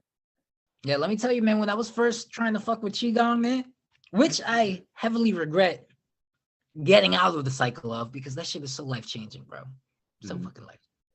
But when I was getting into Qigong, it's like I had a book. And in the book, there were all these words describing the actions. And next to them were, pictures of the poses. But to really get the experience, you have to do it. But how can I do what they're saying when I have to read what they're saying? So I would have to. So I found it so much easier to just go on YouTube and watch a video of them doing it, and then just be to follow along with the video because then I don't have to read and interpret and be like, oh, well, how high up do they mean? And I can see it and then I could do it and I could be like, well, this fucking feels amazing. And I was like, oh, because once you feel some of the experience, it encourages you to go deeper. While if you just have the knowledge, there's no encouragement there unless you get excited about telling everybody else what to do. Because that's what these motherfuckers do, man. They got these quotes so they can tell other people these quotes. Because you're supposed to be telling yourself these quotes. You're not supposed to be Exactly. telling other people these fucking quotes. This shit is for you. It's supposed to be for you. That's why I'm taking it upon myself to just like to go ahead and go to that limit of, you know what, man, like I'm gonna sit my ass in front of this camera and I'm gonna show you guys step by step how to meditate with you guys. And I'm gonna do it with you step by step right at your side. Instead of being like, oh, I could go write a couple books and like write out like, all this stuff about how to do it. I'd rather be right there and be like, that hands-on interaction so then people can fully see too, like, oh, You know what, okay. man? It's very honorable, man. I didn't quite look at it as an honorable way, but that's very honorable of you, man. Thank you. Yeah, that's my intention with it. My whole intention of, you know, the whole sacred light meditations and creating the Back to the Base series is primarily for beginners. Like it's not even for me, so to say. It's Mm. for those out there that are wanting to learn, the beginning stages of how to meditate, or for those that just love meditation and want to learn even more techniques out there. Um, but yeah, it's really not even, it's not for me, that's for sure.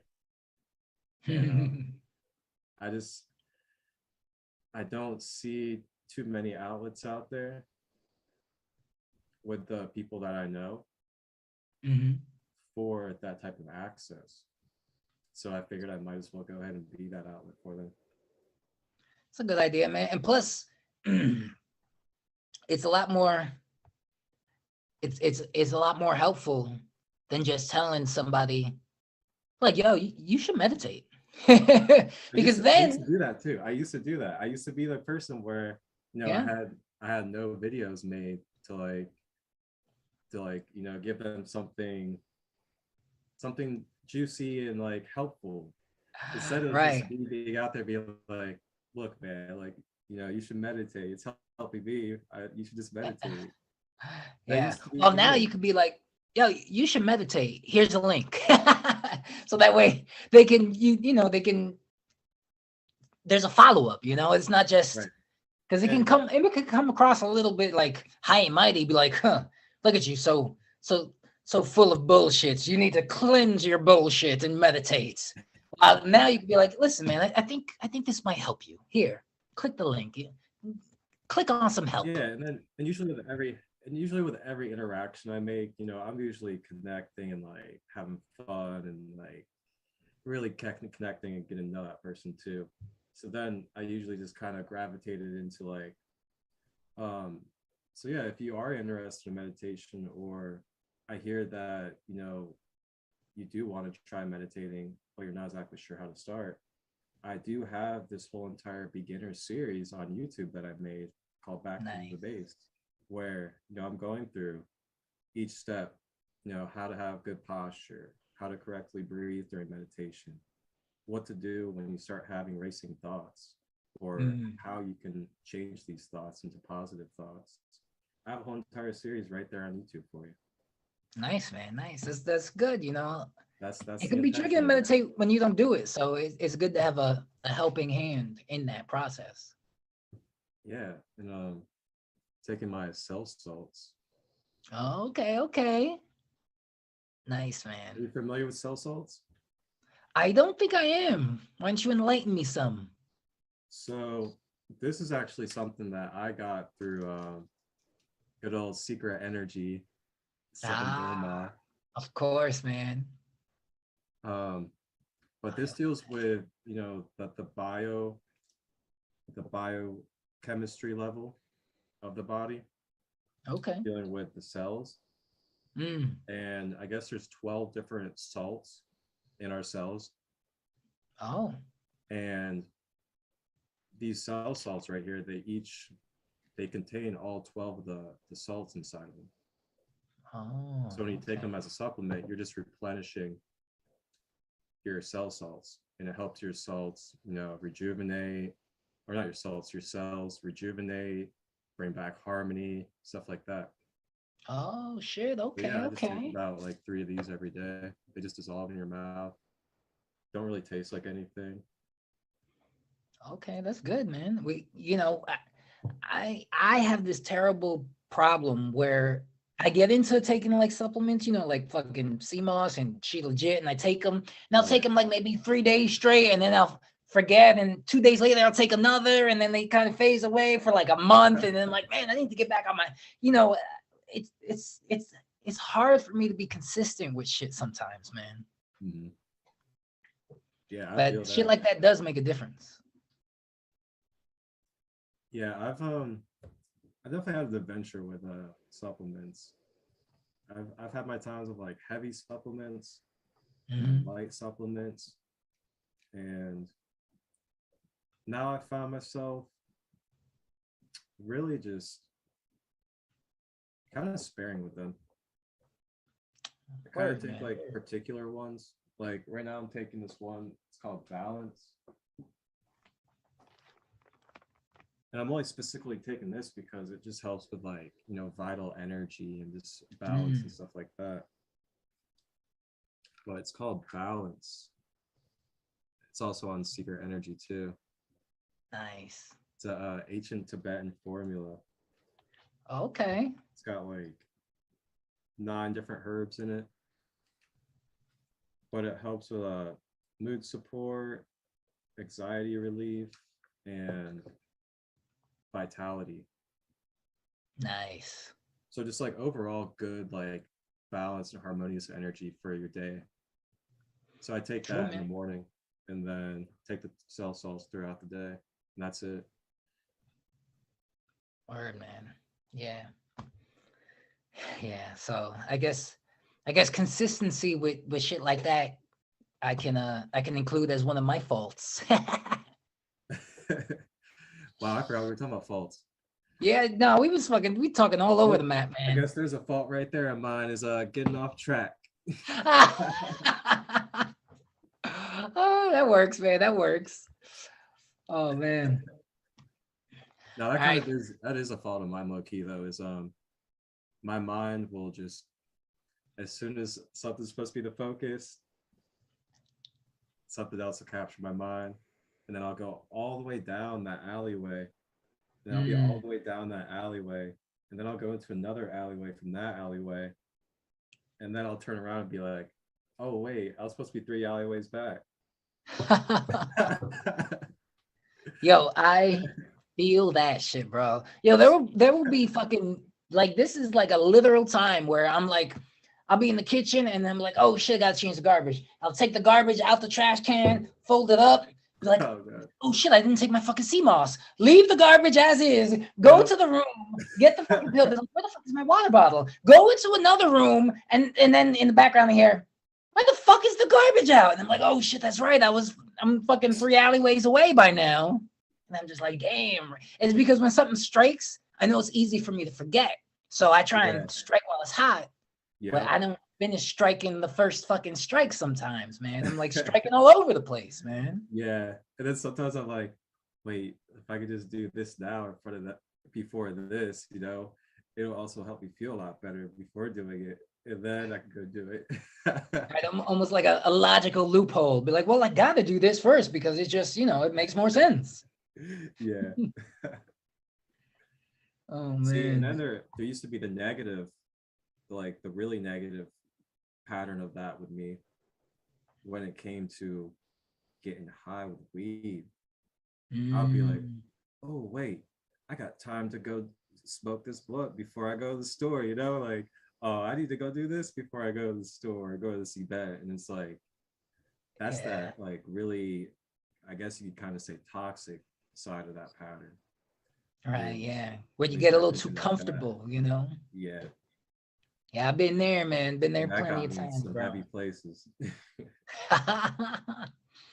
Heavy places like behind bars. That sounds pretty heavy. That sounds pretty heavy. Hefty. Ah, But I took all that heaviness and I walked in it and I looked around in all that heaviness and I did not want to give up on who I was. nice, man. And I looked around at all those people and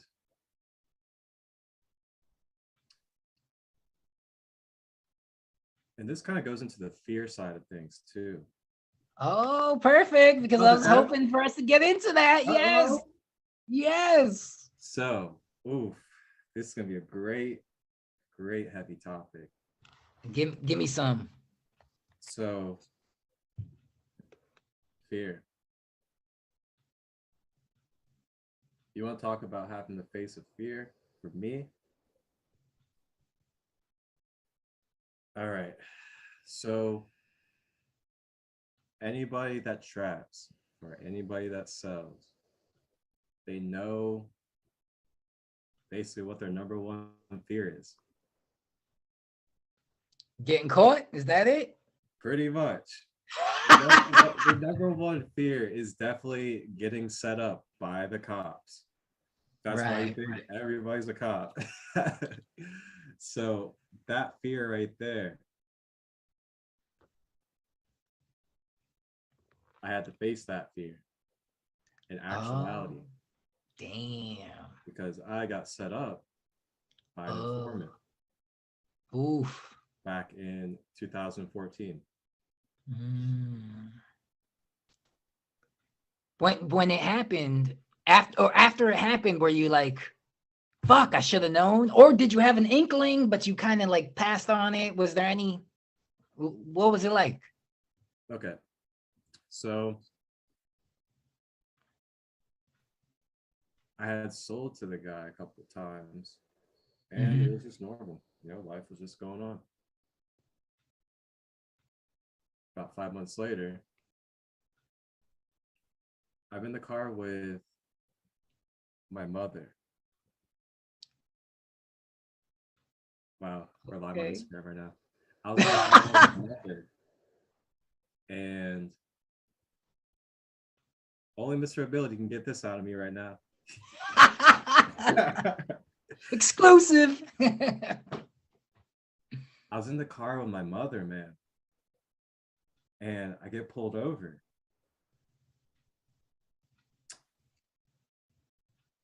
They asked me to get out of the car. I'm like, Well, that's aggressive. Why am I getting out of the car? Yeah. It's like, we just need you to get out of the car. And I'm like, okay. I mean, I'm not gonna like cause a scene, my mother in the car and stuff. Right. I got out of the car, and he pulls his handcuffs out and tells me to put my hands on the car. And I'm like, oh, damn, what's going on here? And Damn. Plot twist. I'm like, what's going on? He's like, oh, you know what's going on? You're about to find out. I'm like, oh, what? Damn, don't say shit, man. What the fuck? I have no idea what's going on. Yeah. They start walking me back to the van. You hear the K9 in the back barking and stuff. Damn. You want to talk about like just plummeting into like a nightmare void type of place. I don't know what was going on. My mom was in the car. I get set in the van, and man, I look up. I look over to the side, and the dude that I sold to walks up, and he's got a vest and a badge on. Damn. And he's like, do you remember me? And I remember him saying that, and I remember it just like it like echoed through my subconscious, and I was just like, damn. Mm-hmm. Ah. Like total ego death, defeat, like just it was The end. over in that moment. Like life was over. Because you gotta think, man, when you're living that type of lifestyle, like everything's all high and like it's always high, and it's like, oh yeah, I'm gonna go see my boys and this and that, and then all these other things. Next thing you know, the flip of a switch, I get pulled over by my mom, and I'm looking at the guy that I was selling to, and he's a cop with a badge on. Yeah, that'll switch up your mood real quick, amongst other things. So that right there, that was a huge fear. Yeah. That the universe made me face and actually experience. Oof. And going into this journey of that fear, it really pushed me to be firm in who I was, to be firm in the spirituality that I have been practicing. And when I got into there after being arrested, yeah, And something about like when you're in jail is that there's this limitation upon what can be done and what you can do. So Okay, yeah. I imagine jail comes with a lot of limitations. so people tend to be a little more open and vulnerable there, Oh, more true. susceptible to learning. That's why, Yeah. people will be reading books in there, or Fuck people around will and change be, their lives. yeah. So, you throw me into that little crevice right there. And this is where finding that blessing in disguise within all of this really came in, is understanding who I was already Mm. before I went in there, and understanding when I was in there that it was more so of a mission from a higher sense of me to not only share, the knowledge and the light with other inmates in there, and be a supportive, uh, so to say, like not like a guide. I mean, kind of like a guide, but more of Mhm. just like a stable rock for other inmates to come to, in a Oh, place okay. where it's basically total darkness, and there's not other people in there with positive mindsets.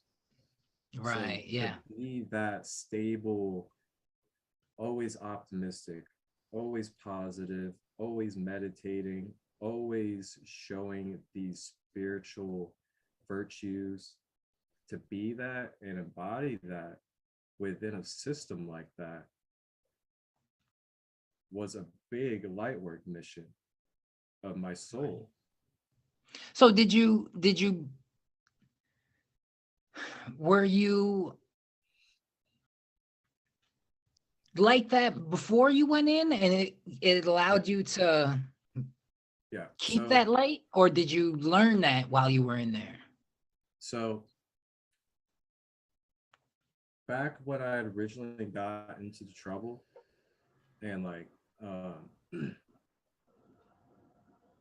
got set up, I had already been in, I guess, like what you would say, like the beginning stages of my awakening or my self-awareness.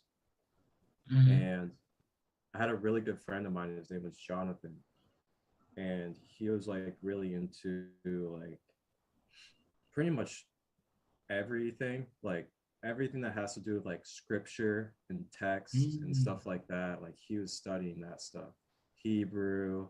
uh he knew about like Babylon. He knew all about like the Greeks and Egypt, all that stuff. Yeah. um I started really hanging out with him a lot, and he had already known about Reiki. He already knew like yoga practitioners, stuff like that. So being around him a lot really opened me up to that side of things. And he was also someone, like we were both involved in the same stuff, going to festivals and all that stuff too. Yeah. But him specifically, he was really, really big on all this stuff. And I kind of gravitated towards that naturally. And we just started hanging out every day. And as we were hanging out every day, it was just awakening and pushing more of what's the word? I guess like the raw, like spiritual nature. It was like pushing that out of me. Mm. And I was really liking that and like loving it. So like I was learning meditation practices through him. I was learning like breath work through him. He introduced me to Reiki and yoga, all that good stuff. He, Yeah. So it sounds like this guy had a good hand in it. yeah, absolutely. He definitely catapulted me in the beginning stages. And Yeah, he also went and did like his shamanic initiation, which was really cool. So like he would come back and he would just like start sharing like different techniques with me and stuff, like Ah, real like passed down from elder shamans, like techniques like that that that's people dope. usually don't just get passed down to them without being, in those type of environments. So Mm-hmm. I'm very grateful for that, and it's beautiful to be able to accumulate what's usually the secrets, but to accumulate those basically in everyday life for me. It's definitely a blessing, and I'm very grateful for that. But yeah, so this was around the same time that I started hanging out with him. It was like 2014, 2015. Okay. And this was simultaneous when the legal trouble happened. And he Mm. was actually a pretty big support system through that as well. And by the time I had went in, because what originally happened was we paid, like me and my mom, we paid like thousands and thousands for an attorney. Mm. And what ended up happening was they basically leaded it to where it was me having to deal with a addiction issue. So they Oh, were pretty much saying like I was feeding my addiction by selling, right, you know, right. So that was your loophole out of it, right? Your allegedly, legal loophole. allegedly. But so they gave me house arrest for 3 months, probation, and then 4.5 years of prison on the shelf. Now, Mm. if you don't know what that means on the shelf is saying like, if you mess up on probation, you're done. You're gonna go do your time. This is the Okay. one and only opportunity, you know. But it's still gonna be on your record, even if you do like complete probation and everything. Like it's still on your record. It Okay. ain't no like snitch program. But so I get through the house arrest and the probation, and I do good on probation for a while, and then I end up hanging out with some of the same old people, and I wanted to be such a beautiful light to them, and I was like, I've been sober for this long. I feel like I can hang out with them, be like a positive influence. Sounds like you outnumbered, my brother. So I was over there one night. They cracked open the bottle of the Kraken, and I remember I drank on it, and I was just like, hmm. They pulled out the blunt, and I was drunk, and I remember next thing I was like, you know what? I think I can hit this one time, and I'll be fine. I'll fail the drug test. I'll hit it one time. So I hit it one time. Next thing you know, I hit it on the next rotation. Next thing you know, I'm hitting it until it's done. Yeah, And I wake up the next morning. Next thing you know, my full blown cravings for it are triggered again. And I'm just like, damn, dude, like, I'm gonna need some more of that weed. yeah. That's And then that's I a just end slippery up falling slope. into that cycle. Mm-hmm. And then I got into a really bad cycle where I was pretty much, oh man, this was like such a terrible cycle to be into, honestly. And I forgive myself for doing this, and I've really had to forgive myself for doing it.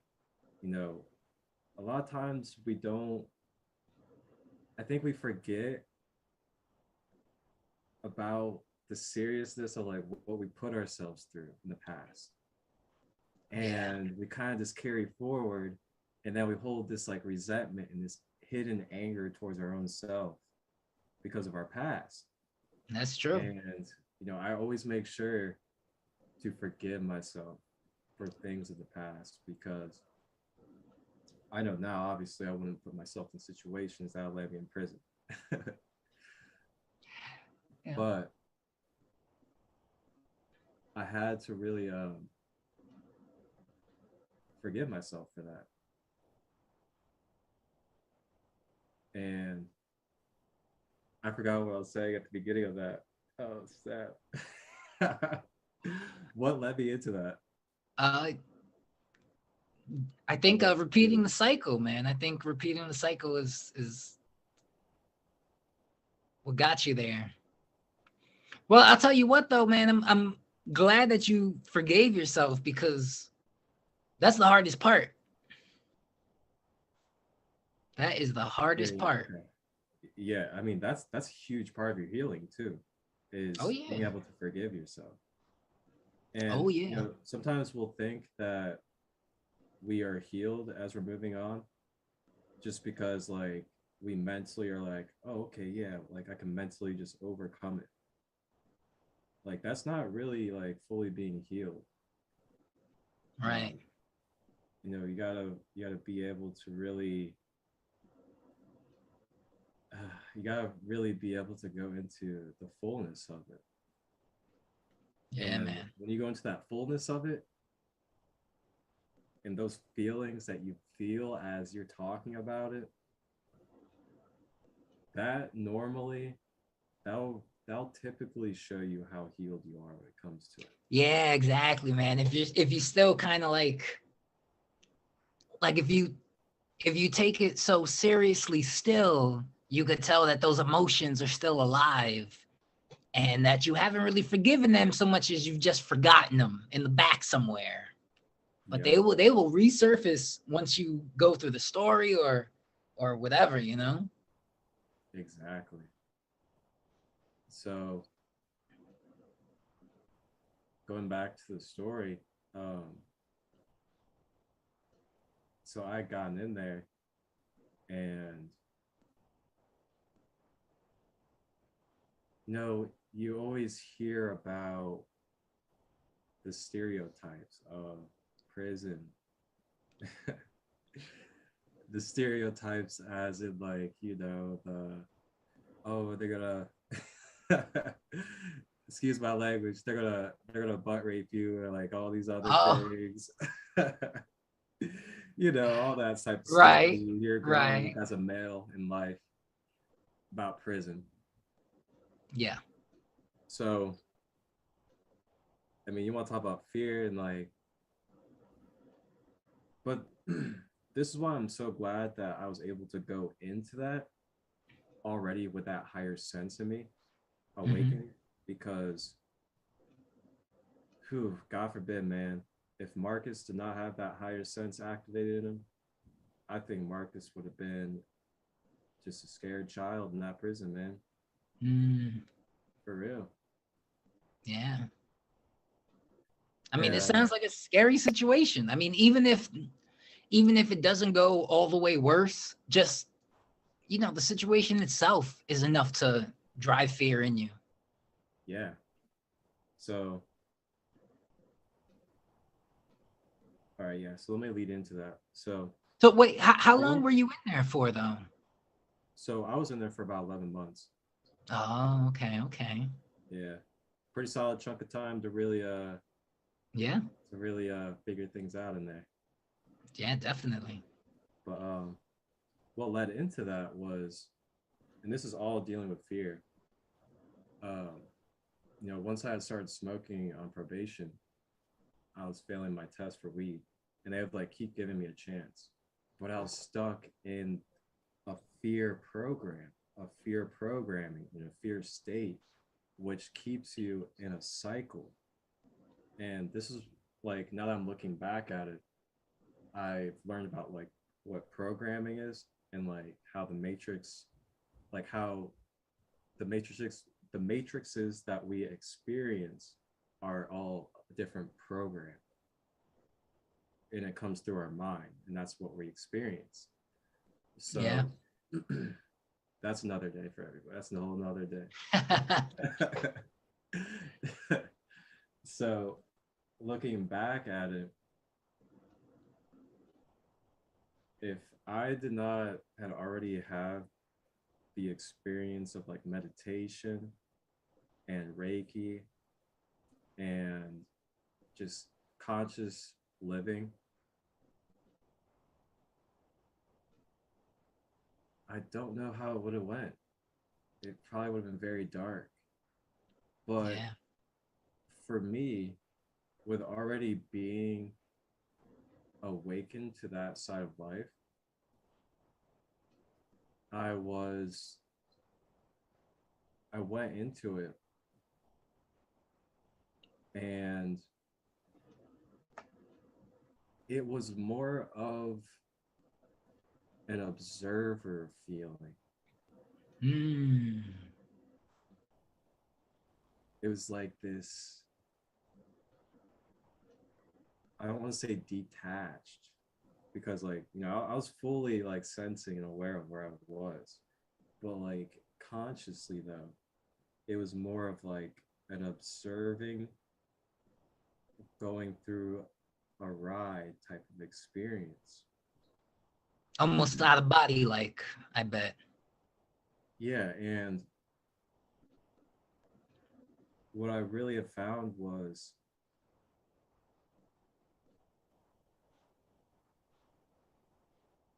when you get thrown into extreme places of vulnerability, Hmm. that's when our true subconscious nature and like our true self comes out, Yeah, that because base. it's raw, it's bare, it's you can't even think about all of your favorite things or all of these awesome things that people have given you and all that, and like what they're gonna think when you get home. Like all of that is gone. It's just you right here, right now, Mm. and that's it. Yeah, that shit'll change your perspective, I'm sure, or strengthen it. So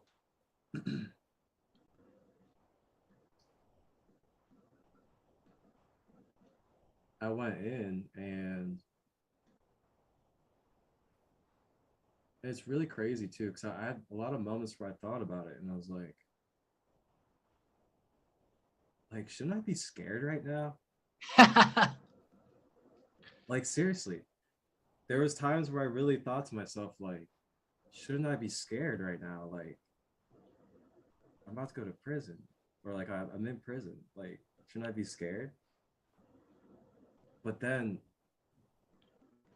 there was this spiritual sense just over all of it. And it was just this sense of knowing that no matter where I was, no matter what I was experiencing, no matter how light or how dark the place is that I exist and I am a being of light living no matter where I am, no matter how dark the place is. Life is still continuing on. Yeah, it seems like there would be not nearly as many distractions away from yourself as there are out here with fucking everything. Yeah, but I mean, you'd be surprised that a lot of the same distractions out there were also in there as well. And I mean, as long as there's people, bro. yeah. But I found myself in there, and I was never in fear, which is really interesting. Mm. um it was just that sense of purpose, just knowing that my existence alone, there was a purpose. And I just found the best thing to do was just to be myself and to keep doing what I knew to do, that was keeping me, you know, keeping my energy up, keeping me optimistic, keeping me healthy. And that was meditation, going within myself, clearing my chakras, breath work, yoga, working out. I found that these things are, you know, they're free with that. They're free always. And I found that although it's not going to be for, everybody, as long as I embody it and continue to do it in my everyday life, like I have, and show by example how it's helping me throughout these dark times, because I'm looking around in my rack, and we're all wearing the same outfit inside a barbed wire fence and brick walls, so we're all in a dark place. But for some reason, this one person right here, he's always he's meditating every morning, and he's always smiling, and I always see him having a good conversation with people. That right there, that's why I just continue to keep doing what I'm doing, and I share it with everybody, because yeah, it's not common, not everybody's doing it, but it stands out in a way that it's gonna bring light to people. Yeah, and it seems like that was a very dire need of light type of place. Exactly. So I found myself still every morning, basically, going within myself, meditating, balancing all my chakras without a guided meditation. Because before that, I'll do guided meditations every morning. Still do to this day, actually. Just did this morning. I do a chakra balance meditation. And um, I still found myself doing that in there. So it's like having those healthy habits already. I was able to be like, I can integrate these healthy habits into being in here because they're free. They don't, I don't need any resources besides my own self, my own spirit, and what God gave me. So I continued to work on meditation, and then I would write down like, I'd draw out like diagrams of like the human body with the chakra centers for people, so they knew like where each chakra was. And then I'd write Ah, down like, this is the root chakra, this helps with this, the color is red, and all this stuff. I would like full on like, basic stuff for us that yeah. are advanced. But for in there, it gave me an opportunity to give back what I have been learning and doing, and has helped me become so optimistic and positive throughout my time being there. And that really gravitated a lot of them towards me, because in there, that's what they're looking for. They're looking for that optimism. They're looking for that hope. Um, some of them are going to be in there for about, 10 years or so. Yeah. And here's another human thing about this, the reality of prison. And I think it's a forgotten thing, is we're still human. Like, the people that are in prison are not just they're not just labels of prisoners. Like, each one's a human being that is experiencing, that contains a heart and makes mistakes as well. Mm-hmm. So, you know, there's really some real times in there of human connection where, dang, I might start to get teary eyed off of this, but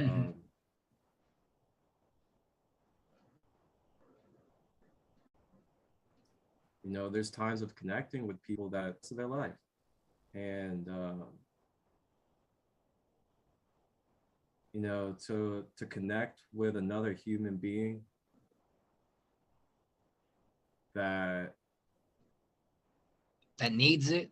had made one experience in their life, one choice in their life, and that one experience and choice altered them to have to stay in prison for the rest of their life.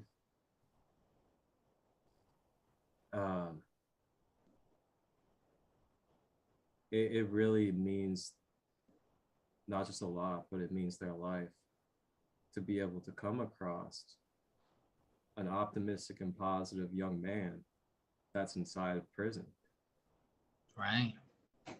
That we know also will be getting out with a bright future ahead of them. Right.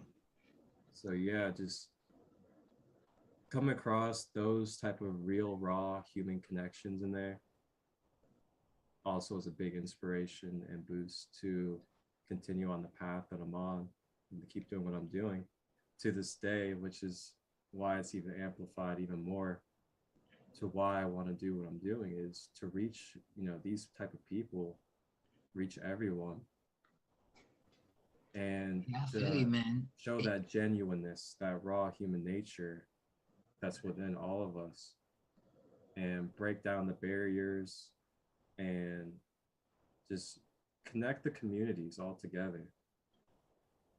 And while doing that, providing, you know, holistic and healthy ways of living.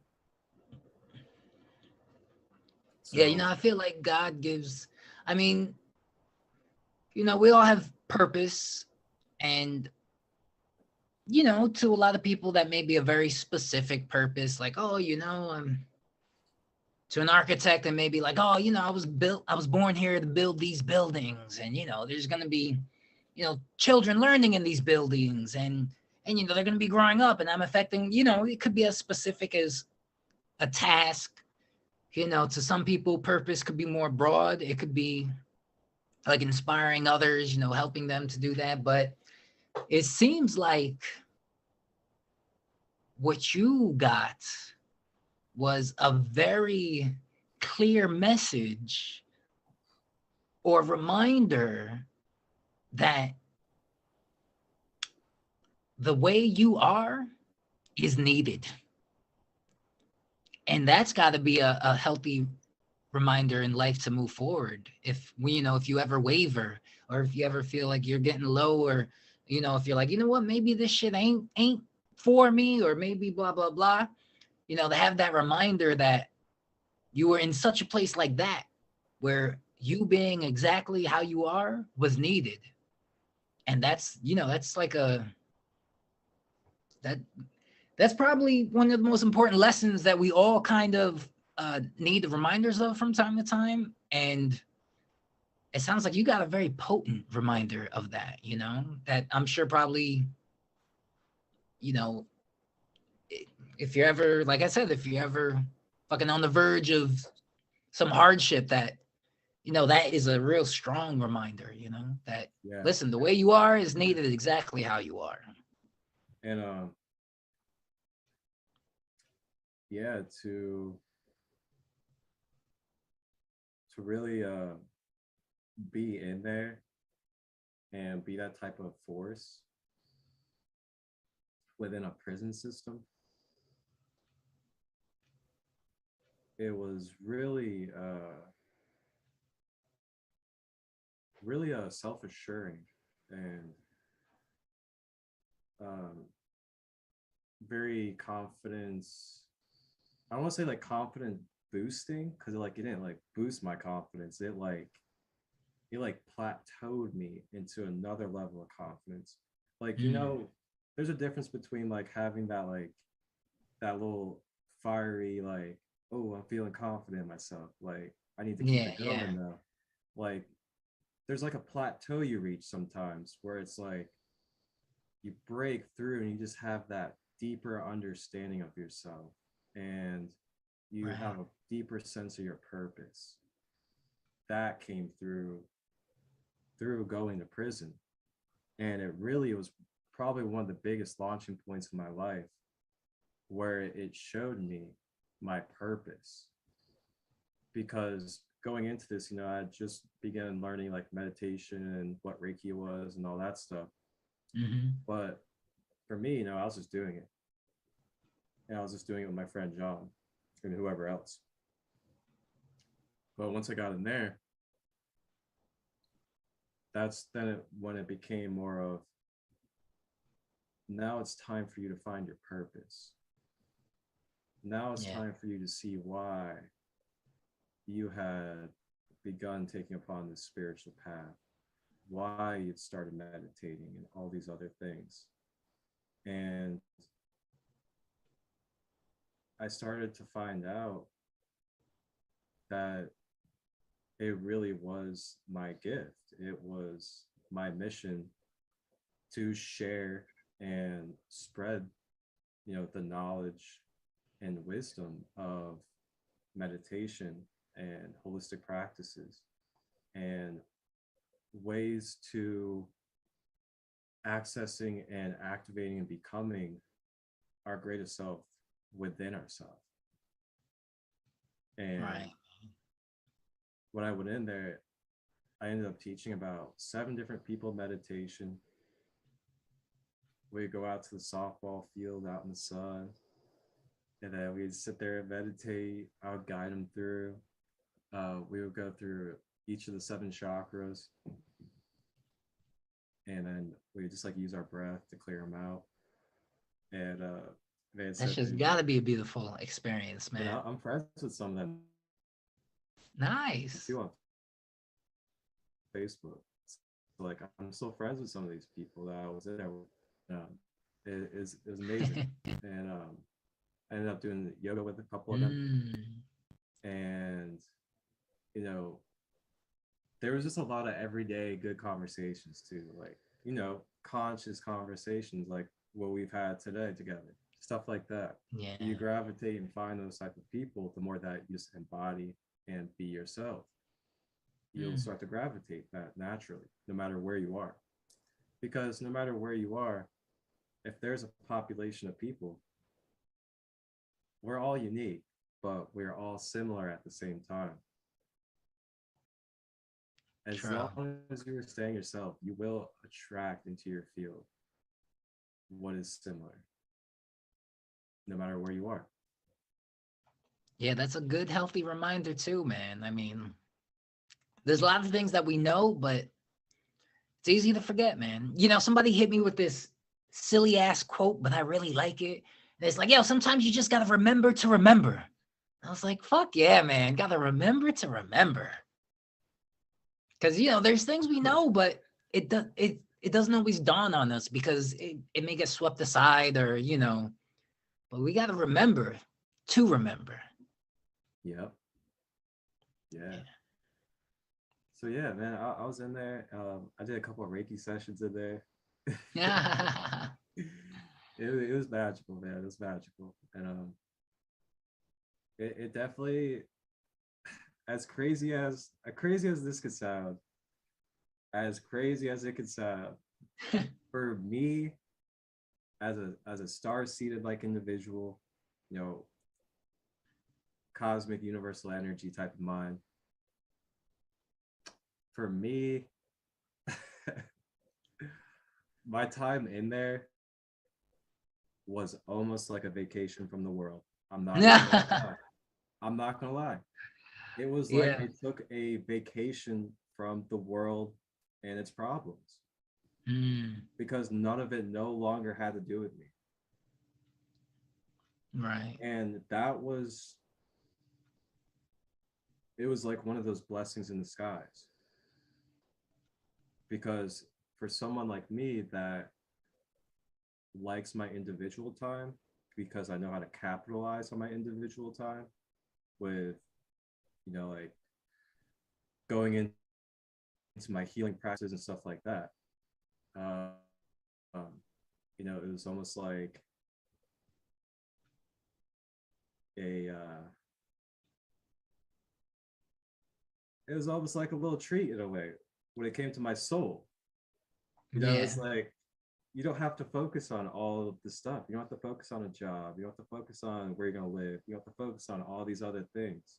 So like on a soul level, it Hmm. was like a retreat for my soul. That But is a very interesting perspective on it. on the And you hear a physical, lot of people change their lives there. So I doubt you're alone in feeling that way, so on the physical, mental, and emotional level though, it was definitely not a vacation. Ah, My soul was up there like, oh yeah, yeah, here we are. We're the deepest now. ah. And I'm just sitting there like, damn, dude, I gotta be so serious right now. But as time went on, I figured out that I didn't have to be that serious, and it was good to be that fun light in there. And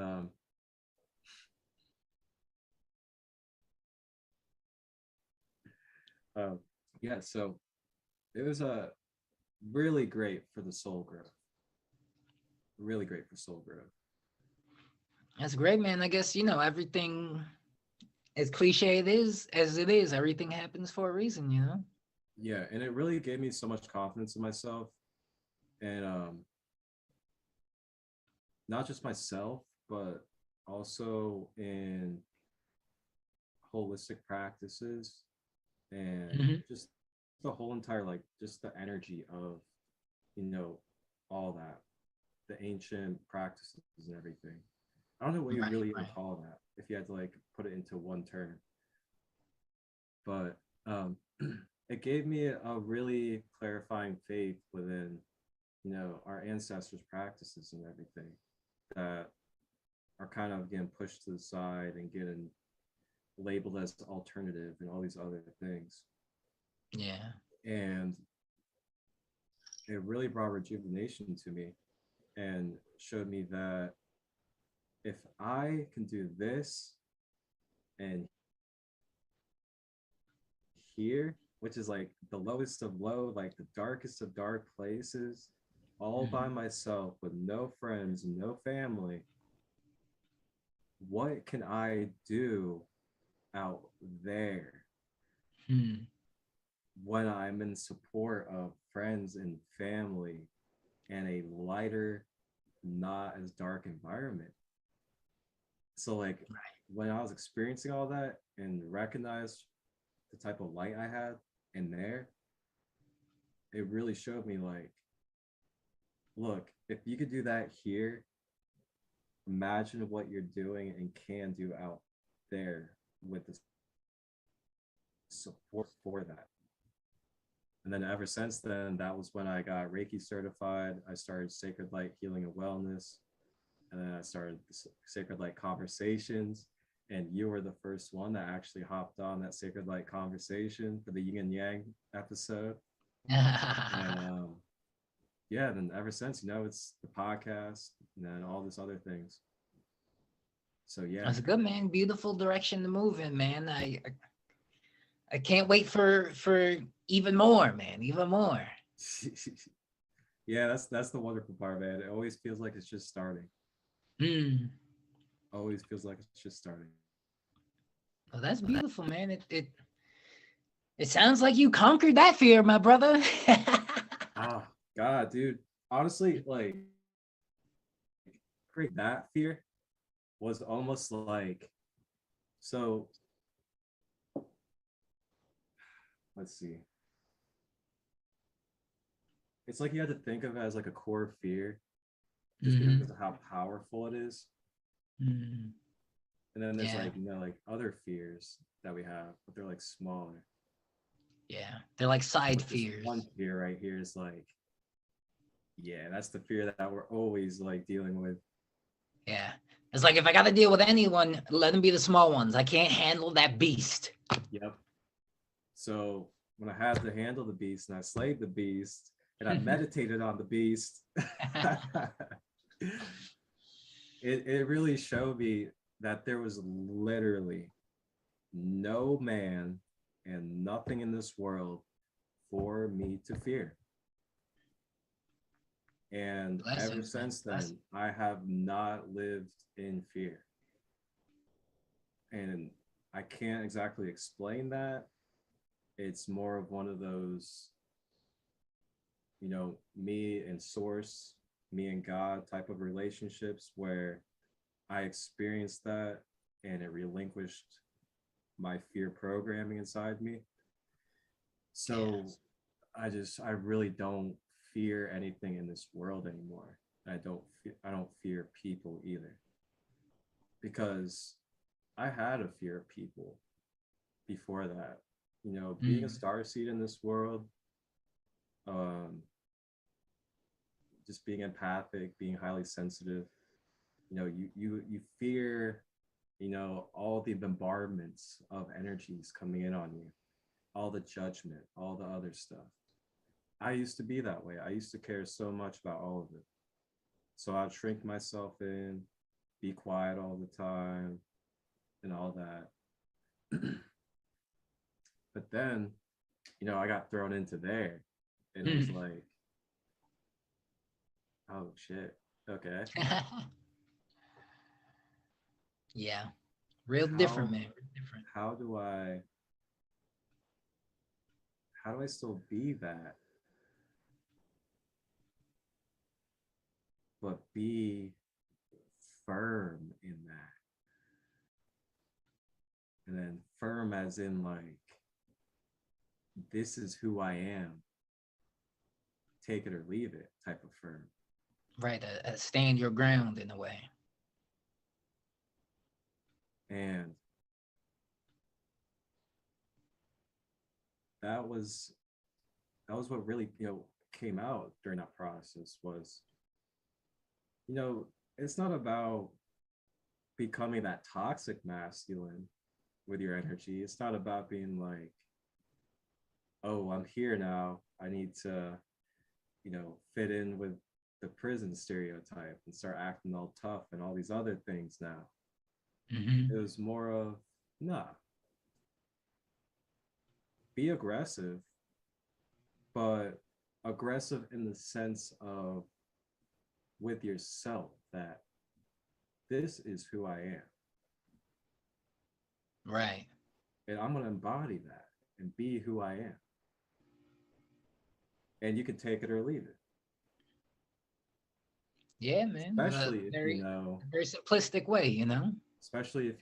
that the way that you carry yourself respects others, Hmm. and you don't disrespect people and stuff like that. When you can carry that and embody that in places like prison, people respect that. Right. People Yeah. honor that. Word. Well, my brother, Hey, don't even go for it. like, I, I got a good maybe 7 minutes left before cause yeah, I'm at work and I'm about to be not at work no more, which is a good way to spend work, man. Like this has been a great way to spend work. Oh yeah, this could work, bro. Putting that spirit work in. Thank you for yeah, man. Thank you for really pulling this out of me. You know, Yeah, I'm glad, I'm man. so You know, used I to didn't hear all these details before, so it's nice I'm that you so felt used like to being I'm so used to being the one that's like, sitting there getting other people to talk about their stuff. So that was really nice. It was really nice reverse change, and felt good to talk about my story again.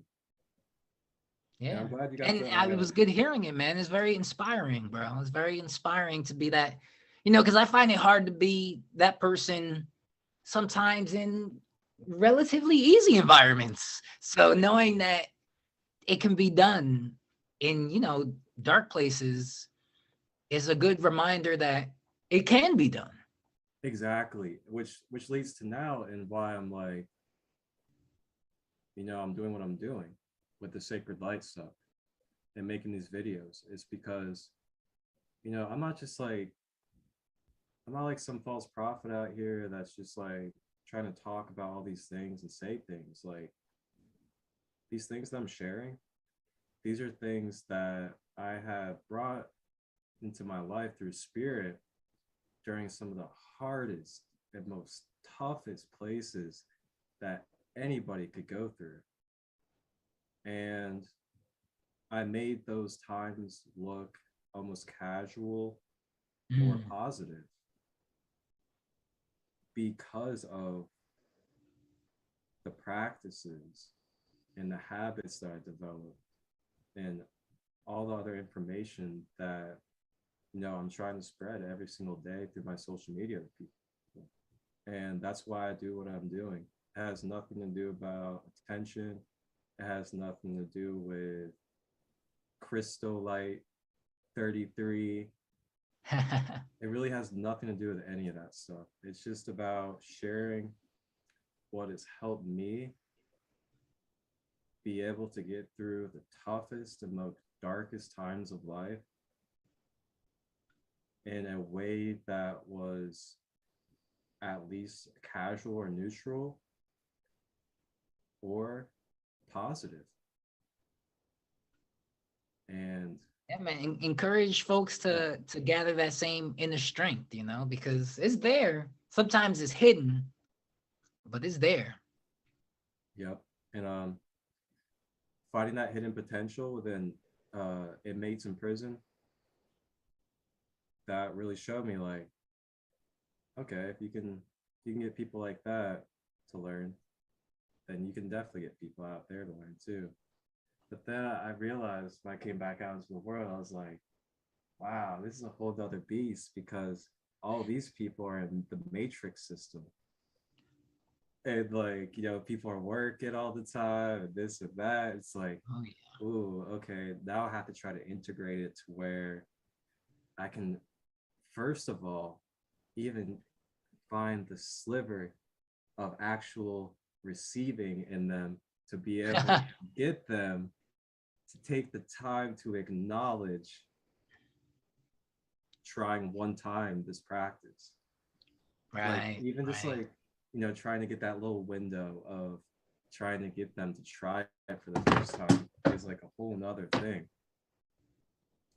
Yeah. So Yes, it is a different beast, man, because I mean, I don't know what it's like on the inside, but I know what it's like on the outside. And there's so much fucking going on. It seems like on the inside with there less going on, it's easier to get inside of someone because exactly, yeah. let me say pause real quick because that was a funny terminology for it seems like there's less buildup around reaching into somebody's spirit because out here there's 1,000 million distractions and it seems Exactly. like in there would be less distractions. Yep. So it was a really good in a spiritual context for me, it was a really good ground for me to um kind of get back into these basic foundation principles and reestablish those with myself and then go back into the world with that reestablishment. So it's like, one of those like reverse type of things, but not Right. reverse at the same time.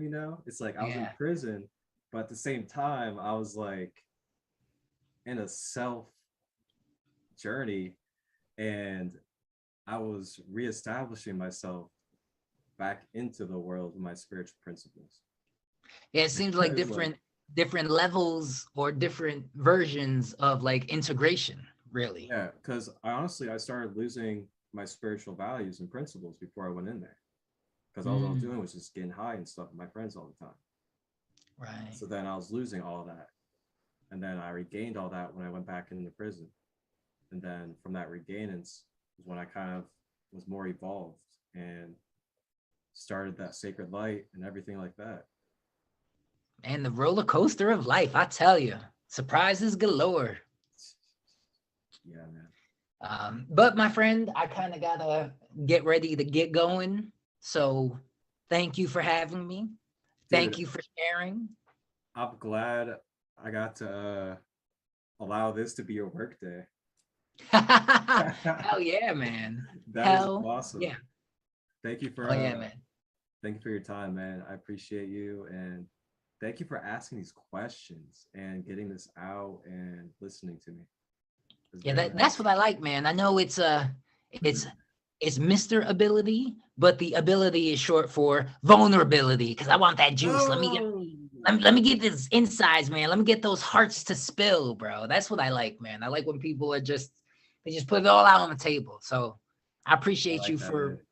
for It putting was a that good out on the table. it was a good build up too, because at first I was kind of like, you were trying to get me with the questions. I was like, eh. And then once we got into the story, that was when it got in there. You know, these things they happen organically, man. You know, it's Exactly. but you have to leave room for them to exist in. You know, so you gotta. It's a balance, man. It's a balance of not forcing it, but not forgetting it. You know. Exactly, man. And I can't wait. This is gonna be on YouTube as well, so Yes, I'm with it. oh, Link me, brother. Link it's gonna be me. juicy. All right, man. I'm gonna skedaddle my ass out of here.